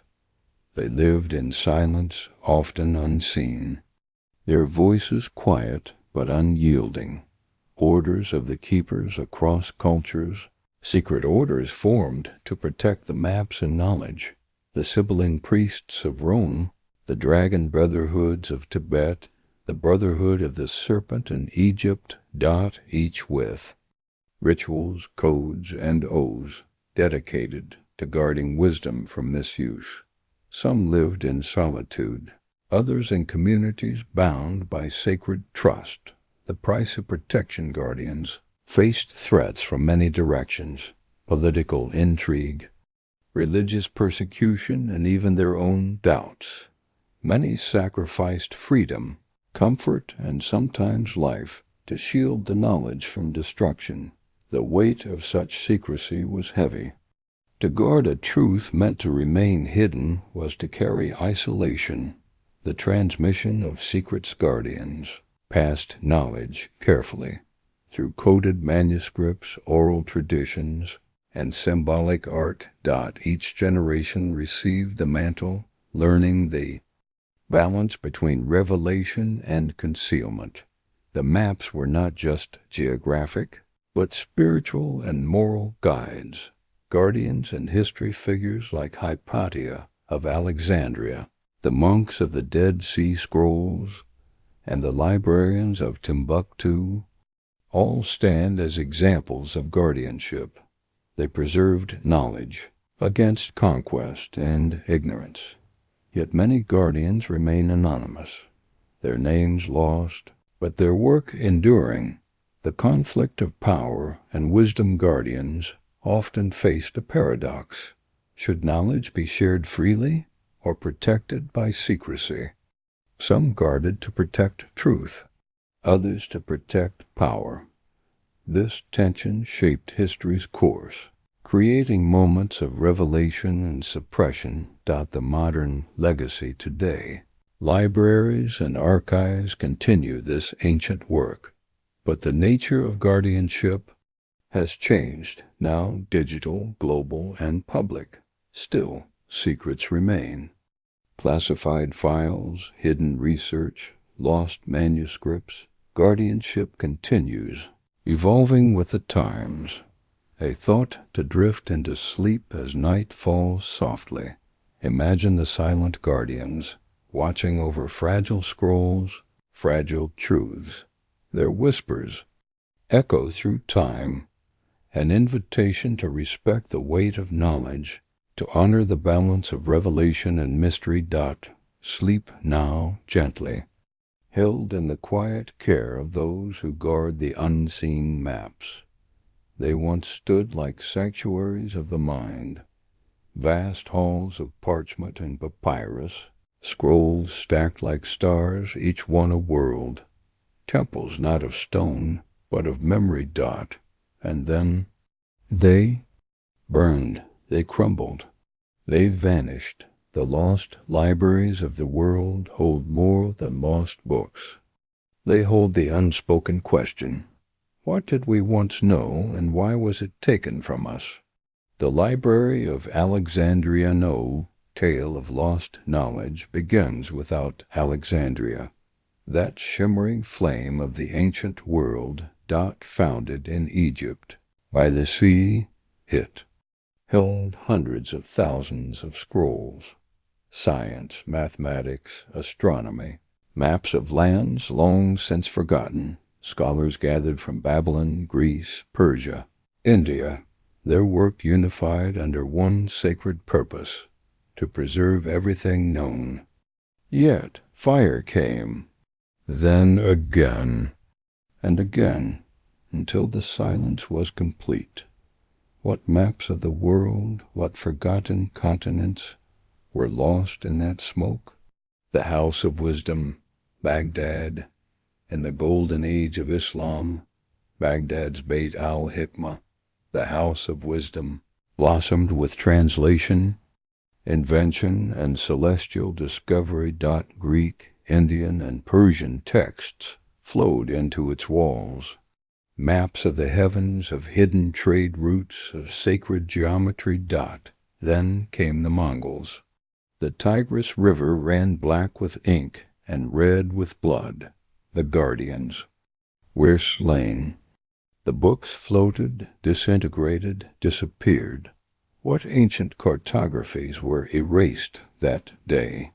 Nalanda, the jewel of India in the lush lands of Bihar, once stood Nalanda University, a monastic city of over 10,000 students. It was a center for Buddhist, Hindu, and Jain thought, and it held maps of the mind as much as of the earth. Its libraries burned for months when invaders came. An ocean of paper turned to ash. And with it, perhaps records of continents once crossed by monks, of lands beyond the Himalayas, of civilizations now considered myth. Timbuktu, the desert's library amid the sands of Mali, rose a city of learning. Timbuktu. It defied expectations, thousands of manuscripts bound in leather and care, charting trade, medicine, astronomy, and Africa's forgotten kingdoms. There were maps here, too, of rivers not found on modern charts, of empires that left no stone ruins, of routes that whispered of times before colonization. Much survives, hidden, but much was lost, burned in recent wars and raids. Library beneath the Vatican. Not all libraries were destroyed. Some were simply sealed. Deep within the Vatican lies an archive few are permitted to see. It stretches for miles beneath the city, and there are rumors of pre-Christian scrolls, of maps that contradict official geography, of texts written in no known language, preserved but forbidden. Why were they lost? Some libraries were destroyed by accident, others by conquest, and still others deliberately. To erase a memory, to reset a worldview, to control what could be known and imagined. What is forgotten is not always gone. Sometimes it is hidden beneath silence, echoes and surviving fragments. We find traces of these lost libraries in odd places. A quote preserved in a medieval commentary, a map scribbled in the margin of a religious text, a folk tale that curiously matches ancient coordinates. The echoes survive, and from them the lost libraries whisper. The fire that still burns, even today. Archives are under threat. Digital data can vanish in a flash. Conflicts can erase centuries overnight. The fire that consumed Alexandria still smolders in human fear. Fear of what knowledge might unlock, but also the hope that one day something buried may rise. Again, a gentle thought to drift into sleep tonight. Let your breath slow like a turning page. Let the ashes of old libraries settle gently in your mind. Imagine a scroll untouched by fire, a book opened by moonlight, a map inked in gold, revealing a world you've never known. Sleep now, and let your dreams wander through the halls of what was once known and what may still be found. The Renaissance was a time of rebirth, a flowering of art, science, and exploration.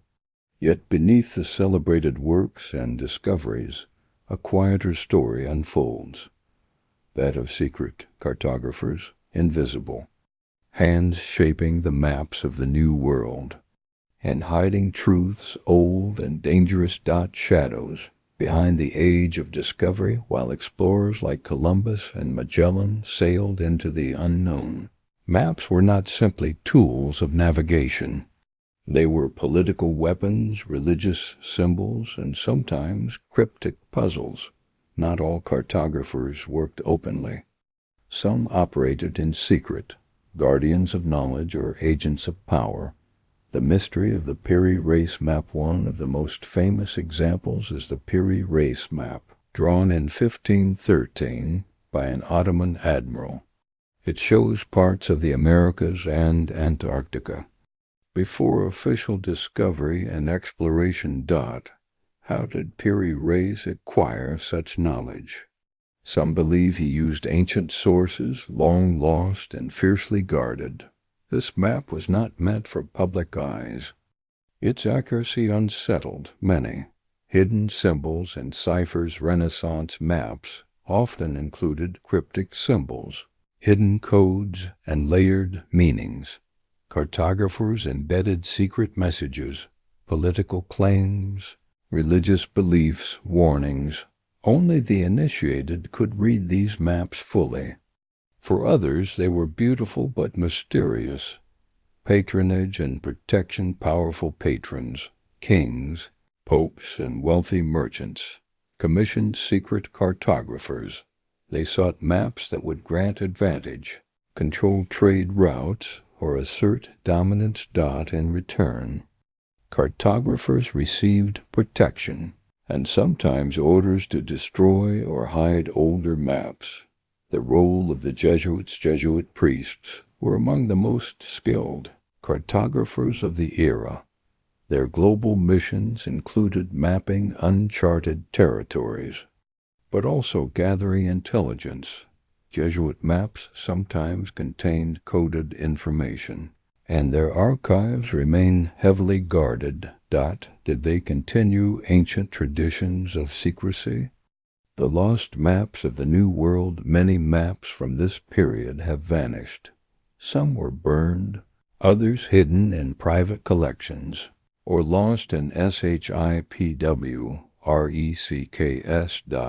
Their disappearance leaves gaps in our understanding, maps that might have revealed unknown lands or forgotten histories. The cartographer's dilemma. These secret map makers lived between worlds, balancing truth and deception, art and science, knowledge and secrecy. Their work shaped the world we know, yet parts of their story remain untold, echoes in modern cartography, today's maps, and satellite images owe much to Renaissance innovations, yet some mysteries persist. Hidden coastlines, unexplained symbols, and the lingering question, what truths were sealed away by these secret keepers? A thought to drift into sleep as night deepens. Imagine a candlelit chamber where a cartographer traces a line no one else dares follow, a hand trembling with knowledge and fear, etching a secret map that will outlast centuries. Sleep now, and dream of the hidden worlds drawn by those who mapped not just lands, but the shadows between them. The quest to uncover lost maps is a journey through time and silence. Modern explorers, archaeologists, and historians sift through forgotten archives, decode faded manuscripts, and scan ancient ruins, driven by whispers of knowledge buried beneath dust and shadow. This search is both scientific and poetic, a bridge between the past's secrets and our present curiosity. The hunt in archives and libraries across the globe, in dimly lit rooms, researchers comb through piles of brittle scrolls and leather-bound codices. From the Vatican's secret archives to Istanbul's dusty repositories. Hidden maps emerge, sometimes incomplete, sometimes altered. Each discovery is a fragile thread connecting us to vanished worlds. Maps that once guided ancient feet and now guide modern minds. Technology meets. Mystery advances in technology have revolutionized the search. LiDAR scanning reveals lost cities beneath jungle canopies. Satellite imaging uncovers hidden landscapes. Beneath sand and snow, digital reconstruction brings fragmented maps back to life. But technology cannot answer all questions. Some maps resist understanding, guarded still by the mysteries they contain. The role of amateur sleuths is not. All seekers wear lab coats or hold PhDs. Amateur historians, treasure hunters, and even dreamers follow clues in folklore, obscure texts, and local legends. Their passion often uncovers leads overlooked by mainstream academia, breathing new life into forgotten stories and maps. The mystery of the Vinland map, discovered in the 20th century. The Vinland map purportedly shows parts of North America before Columbus. Its authenticity remains debated. its provenance unclear, whether genuine or forgery. It symbolizes the ongoing tension between accepted history and the possibilities that lost maps suggest. The search beneath the sea marine archaeology dives into the watery archives, sunken ships, submerged cities, and ancient ports hold maps in their artifacts, in charts painted on wood and vellum or inscribed on stone. Each dive is a descent into history's hidden depths, seeking pieces of the world lost beneath waves, challenges and controversies. The search is fraught with challenges. Maps may be deliberately destroyed or concealed. Scholars may disagree, and political agendas often shape which maps are studied or suppressed. There is also the danger of myth overshadowing fact, where hope may color history's truths. The enduring allure of lost maps. Why do lost maps captivate us? Perhaps because they promise discovery, adventure, and answers to questions long forgotten. They remind us that the world is not fixed, but a living story written and rewritten by those who dare to explore. A gentle thought to drift into sleep as you prepare for rest. Imagine unfolding a map, its edges frayed, its ink faded but alive. Each line is a path to a mystery waiting to be found. A journey not just across lands, but through time and memory. Sleep gently now, and dream of the maps still waiting to be discovered. Maps, those silent witnesses of history, have long been tools of power, guiding armies, dividing kingdoms, shaping empires. But what happens when the maps themselves become instruments of conspiracy? When lines on parchment conceal secrets darker than the lands they depict? In the shadows, cartographic conspiracies weave their quiet, persistent threads, erasing truths, creating illusions, and controlling what the world is allowed to see. The art of concealment throughout history. Maps have been altered, borders shifted, lands erased, paths redirected, sometimes by accident, but often by deliberate design. Rulers and priests alike have hidden realities they feared, suppressing knowledge that could challenge their authority. The true shape of the world has been kept secret, veiled behind layers of misinformation. The case of the Phantom Islands maps from centuries past often show islands that vanished without a trace, the mythical Hy-Brasil, Sandy Island, and others. Were these simply errors or deliberate fabrications? Some scholars suggest they were placeholders, mysteries, encoded to mislead explorers and rival powers. The Phantom Islands are echoes of a cartographic game, where truth and fiction entwined. Redrawing borders in the dark political maps have long been battlegrounds for control. Territorial claims were sometimes justified by maps showing land ownership, even when those lands were disputed or unknown. Secret treaties and backroom deals have led to maps rewritten behind closed doors, erasing native lands and histories. Maps become weapons, lines drawn not just on paper, but on lives. The Vatican and the hidden geography rumors persist of Vatican maps that contradict official history, charts showing lost continents, secret passages, or ancient civilizations. These maps are said to be kept under lock and key, accessible only to a chosen few. What might they reveal if brought into light? What truths remain buried in the Holy See's archives? The cartographers who disappeared. History tells of mapmakers who vanished mysteriously. Was it fear of what they knew, or threats from those who wished the maps destroyed? Some were silenced, their work erased, their names forgotten. Their disappearance adds to the shadowed lore of forbidden knowledge. Modern-day censorship and digital maps, even now. Governments censor maps, blurring military bases, hiding resource-rich regions, altering digital maps to obscure contested zones.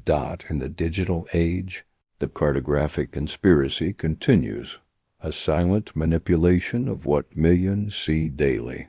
The consequences of concealed maps. When maps lie, the world's understanding of itself becomes distorted. Cultures are forgotten, histories rewritten, paths to truth obscured. The act of burning or hiding maps is more than physical destruction. It's an erasure of identity, a whisper of hope, yet beneath the shadows there is resistance. Whistleblowers, hackers, and independent scholars work to uncover the concealed. Truths emerge slowly, like light filtering through a dense fog, a gentle reflection for sleep as darkness deepens. Imagine holding a map, its edges worn, its secrets folded within. Feel the weight of hidden histories, the quiet pulse of truths waiting to be revealed. Sleep now, gently, and let your dreams carry you beyond the shadows, into the light of forgotten. Maps. Maps have always been more than guides across land. They are guides across the soul. In the quiet spaces where science meets spirit, cartography becomes a sacred art, a mystical journey toward understanding not just the world, but ourselves. This chapter invites you to follow the ancient path of cartographic mysticism, where lines drawn on parchment echo eternal truths, and every map is a meditation, a prayer, a quest for enlightenment. The map as metaphor for mystics. The map is a mirror. It reflects the journey within as much as the journey without. The world's contours become symbols of the soul's terrain, mountains of challenge, rivers of emotion, deserts of solitude. In this view, to read a map is to read a life story, a sacred script waiting to be unfolded. Sacred geometry and spiritual cartography across cultures. Sacred geometry forms the backbone of mystical maps, the circle symbolizing wholeness and infinity, the triangle representing harmony and balance, the spiral, the eternal cycle of growth and return.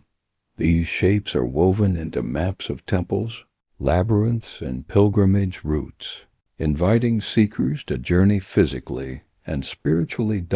Pilgrimage as mapping the inner world. Ancient pilgrimage routes from the Camino de Santiago to the Camp Mela are living maps of spiritual transformation.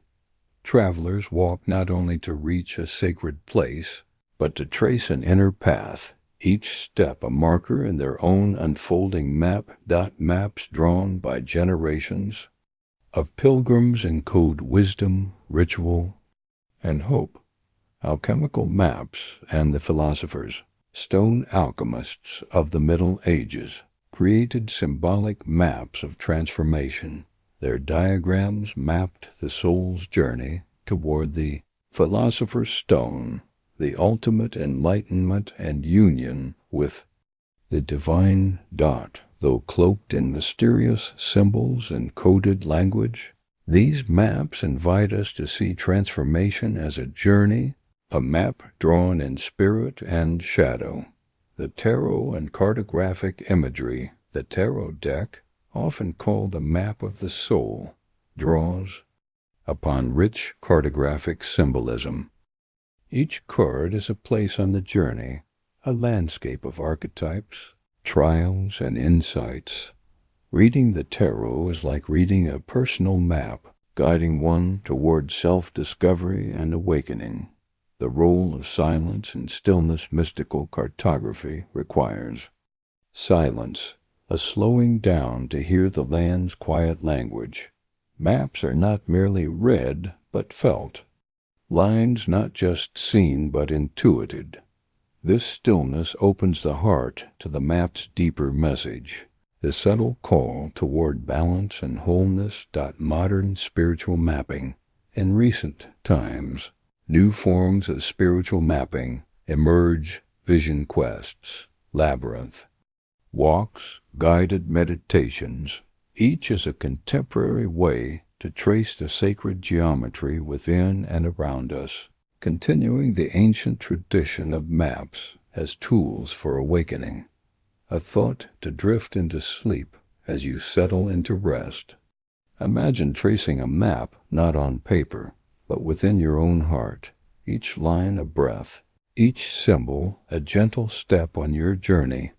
Sleep now, softly, and let the mysteries of the map guide you into dreams, where the outer world and inner landscape meet in quiet harmony.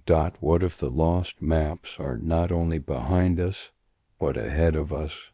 In the quiet hum of satellites orbiting Earth, in the whispered code of quantum computers, in the hands of dreamers and seekers, a new era of mapping begins. Future of Lost Maps is not just about recovery. It's about reimagining. A return not only to what was hidden, but to what we've yet to understand. The digital renaissance in today's world. Mapping has entered a new dimension. From hand-drawn scrolls to dynamic simulations, cartography has evolved beyond parchment and compass. Now it lives in augmented layers, in clouded skies, in digital whispers. The lost becomes traceable. The erased begins to reappear. Yet the question remains, will we truly understand what we recover? Rediscovering the invisible future maps won't just chart rivers and roads. They will trace consciousness, emotion, memory, belief.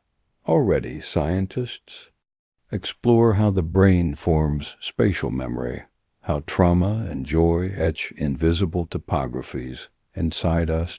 One day, we may map the heart, the soul, the shared field of human dreaming. The cartographers of the future may draw with light and thought. AI and the reconstruction of the past. Artificial intelligence now scours ancient manuscripts, filling gaps, decoding lost languages, restitching the burnt corners of forgotten maps. Machine learning models compare ancient scripts and patterns, unveiling coordinates lost to time. The machines do not dream, but they can help us remember what we once dreamed. Hidden maps in DNA and stone in the folds of our DNA.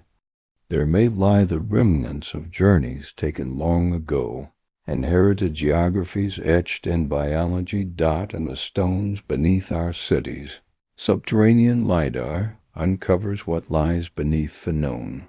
Together, genetics and geology may one day show us that the maps were never fully gone, only unread. Reclaiming indigenous cartography for too long. Modern maps silenced indigenous voices. But now, First Nations and tribal communities around the world are reclaiming ancient mapping traditions.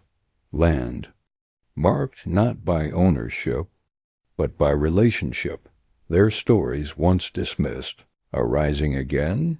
Maps sung in songlines, carved in petroglyphs, drawn from memory, earth, and sky. In this revival lies the healing of erased worlds. Cosmic cartography, mapping the heavens again. Telescopes grow sharper. We look not just down but up. Future maps may include new stars, new physics, new dimensions. Perhaps what was once hidden on Earth now waits to be found among the stars. Were the ancient maps not of continents but constellations? And if so, Will we find their counterparts waiting in the night sky? The ethics of recovered knowledge as we unearth these maps, whether lost or new, we face a deeper question. What do we do with what we find? Will we hoard, distort, or commercialize this knowledge? Or will we share, protect, and respect it? The future of lost maps depends not only on discovery, but on wisdom. A world yet to be drawn, perhaps the greatest map is the one we haven't drawn yet, a future Earth shaped by truth, beauty, and balance. A world where maps are not used to divide, but to connect. Not to conquer, but to understand. It is ours to imagine. It is ours to create. A thought to drift into sleep tonight. Close your eyes and imagine not a map of what has been, but a map of what could be. A world of sacred lines, of forgotten paths remembered, of stories reborn. Sleep now with the stars above and the earth below, and let your dreams draw new maps in the quiet spaces of the soul. In the vast tapestry of lost maps, there is whispered legend of one final map, a map so profound, so secret, it was never meant to be found. This last map is said to contain not just geography, but the key to understanding existence itself, a cartographic masterpiece that holds the boundary between myth and reality. The origin of the legend stories of a hidden map appear in countless cultures, veiled in allegory and secrecy. Some say it was drawn by ancient priests under divine inspiration. Others whisper it was gifted by beings beyond our world. Across continents and eras, the story threads through monastic writings, mystical texts, and folklore, always just out of reach. The map's enigmatic nature. Unlike ordinary maps, this one is not a mere document. It is described as a living thing, shifting and changing with the observer's understanding. Its lines are not fixed, but fluid, revealing new paths, truths, or dangers depending on the seeker. To find it is to enter a journey, not just a place, but of transformation. The keepers of the last map throughout history, secret orders have claimed to guard this sacred chart. They move in shadows, monks, alchemists, mystics, bound by oath to prevent the map's misuse. Their identities remain hidden, their methods unknown. The map's existence is denied or dismissed, yet the belief endures. Clues left in plain sight, some believe fragments of the last map, are scattered in art and literature, from Dante's Divine Comedy to Da Vinci's sketches, from ancient temple carvings to coded manuscripts. These fragments are keys, inviting seekers to piece together the whole. Yet many remain cryptic, accessible only to those who see beyond the obvious. The map and the human soul, at its core, the last map is said to mirror the soul. Its paths represent choices, challenges, and awakening. It reminds us that the greatest journey is inward, the charting of the self. The fear of revelation. Why hide such a map? Because knowledge is power, and power corrupts. The last map could unravel certainties, shake foundations of belief, challenge the very nature of reality. Those who guard it fear chaos, yet also recognize its potential for awakening. Searching without finding, many have sought the last map. Mystics, scholars, adventurers. Some claim fleeting glimpses, others claim dreams that show the way, but the map remains elusive, a reminder that some truths must unfold in their own time. The invitation of mystery, perhaps the map's greatest lesson, is the mystery itself, in the not knowing, in the search and the silence, we find meaning. The map is less a destination and more a path to be walked, a gentle thought to drift into sleep as night falls softly. Imagine holding the last map, its edges, shimmering, its lines alive. Feel its quiet pulse in your hands, an invitation to journey beyond the known. Sleep now, and let your dreams become the map. The forgotten world lies not just in distant lands, but in the quiet corners of memory, in the whispers of ancient maps burned and hidden in the spaces between lines where secrets breathe softly. Tonight, we pause to reflect on all that has slipped away and all that remains, quietly waiting to be remembered. The weight of time is a gentle river, flowing and eroding. It carries away cities, empires, and stories alike. Maps, once vibrant with knowledge, fade into dust, yet their echoes ripple through the ages. In loss, there is also preservation, for memory is a fragile kind of immortality. The stories maps tell. Every map holds a story of journeys taken, of dreams pursued, of fears and hopes etched in ink. They speak of humans reaching beyond themselves, of curiosity and courage lighting the way. Even in silence, maps are storytellers. What we lose and what we keep burning. A map is more than destruction. It is an erasure of identity, a severing from place and past.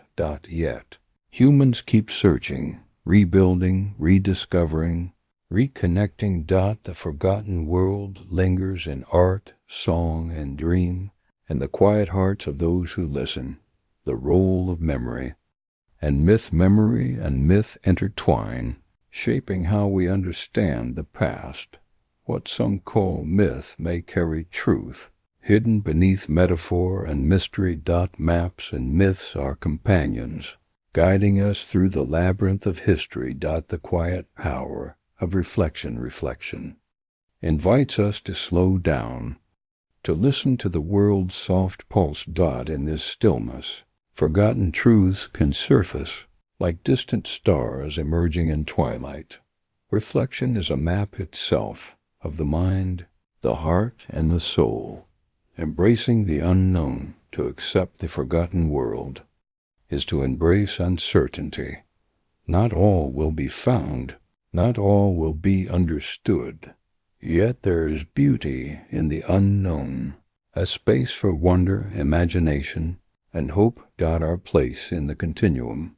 We are threads in an endless tapestry, carrying fragments of forgotten maps and adding our own lines.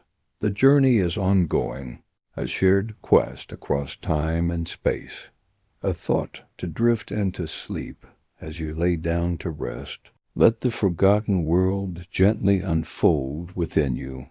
Breathe in the silence, feel the weight of stories untold. Sleep now softly and dream of maps yet drawn, of worlds waiting to be remembered.